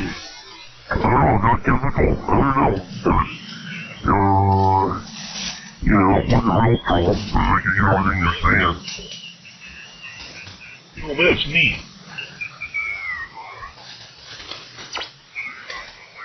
I don't think we'll carry the never regular until I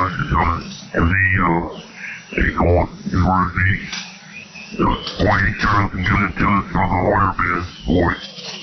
You make a long until it's a more of 4 element deltas on board there. He's got, I think he's got 10, 15, and 17. So all it does is 17 meter delta loop on a boat like that. Excuse me. Boy, no kidding. Yeah, used to do a lot better when I had a full wavelength 80 meter delta loop. And I had my tower and that A3F beam, you know. You know, a lot of people like at least do 3 element beams on 40. I mean, how are you going to compete with that? I mean, the delta loop did work good. I mean, if I got all the way down to Ultra Tasmania, I mean, that's not too bad with a delta loop. But it does work pretty good.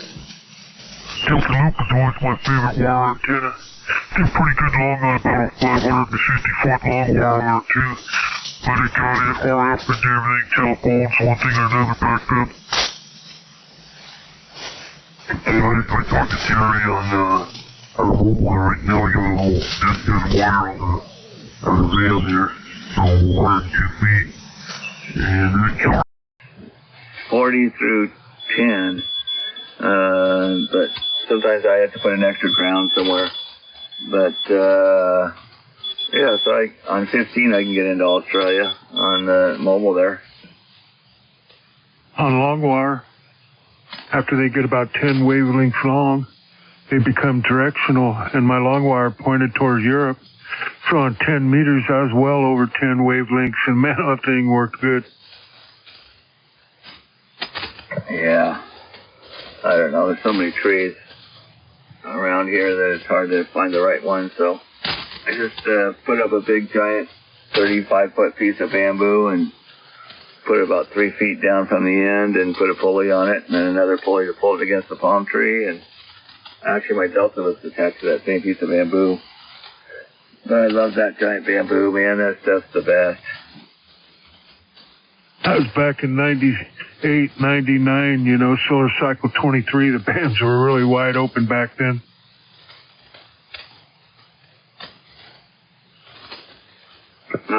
The one in what year? Oh, 98, 99, 2 cycles. It was solar cycle 23. I mean, the bands were really open at least 4 or 5 days a week back then. Yeah, which was the one I was down there in Costa Rica? Must have been like 12 years ago or something. I don't know. It was doing pretty good down there. Wow. I just had 11 meter delta loop between 2 trees, and boy, it was wide open to anywhere in the world, it seems like.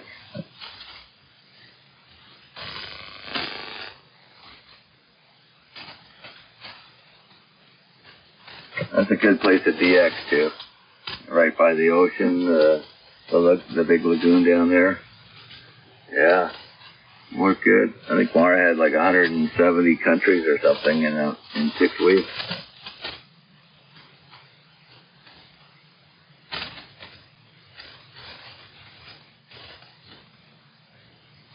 Yeah, a lot of fun, that's for sure. You know, all the time.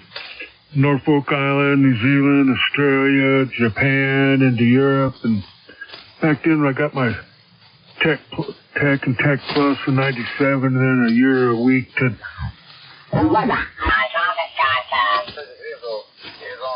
There in 98. Well, let's do accordingly. About that, I guess, yeah. I could. Roger. Kilo, Quebec 4, Foxtrot, Bravo Mike. Kilo, Quebec 4, Foxtrot, Bravo Mike. Did we have a police station out there?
you're right. And all the best to New Zealand, and also all the best to you in Australia. And I will say cheers and beers and 70. Mike. Go Blitz from New Zealand.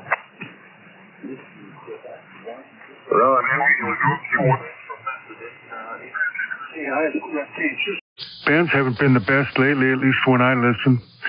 And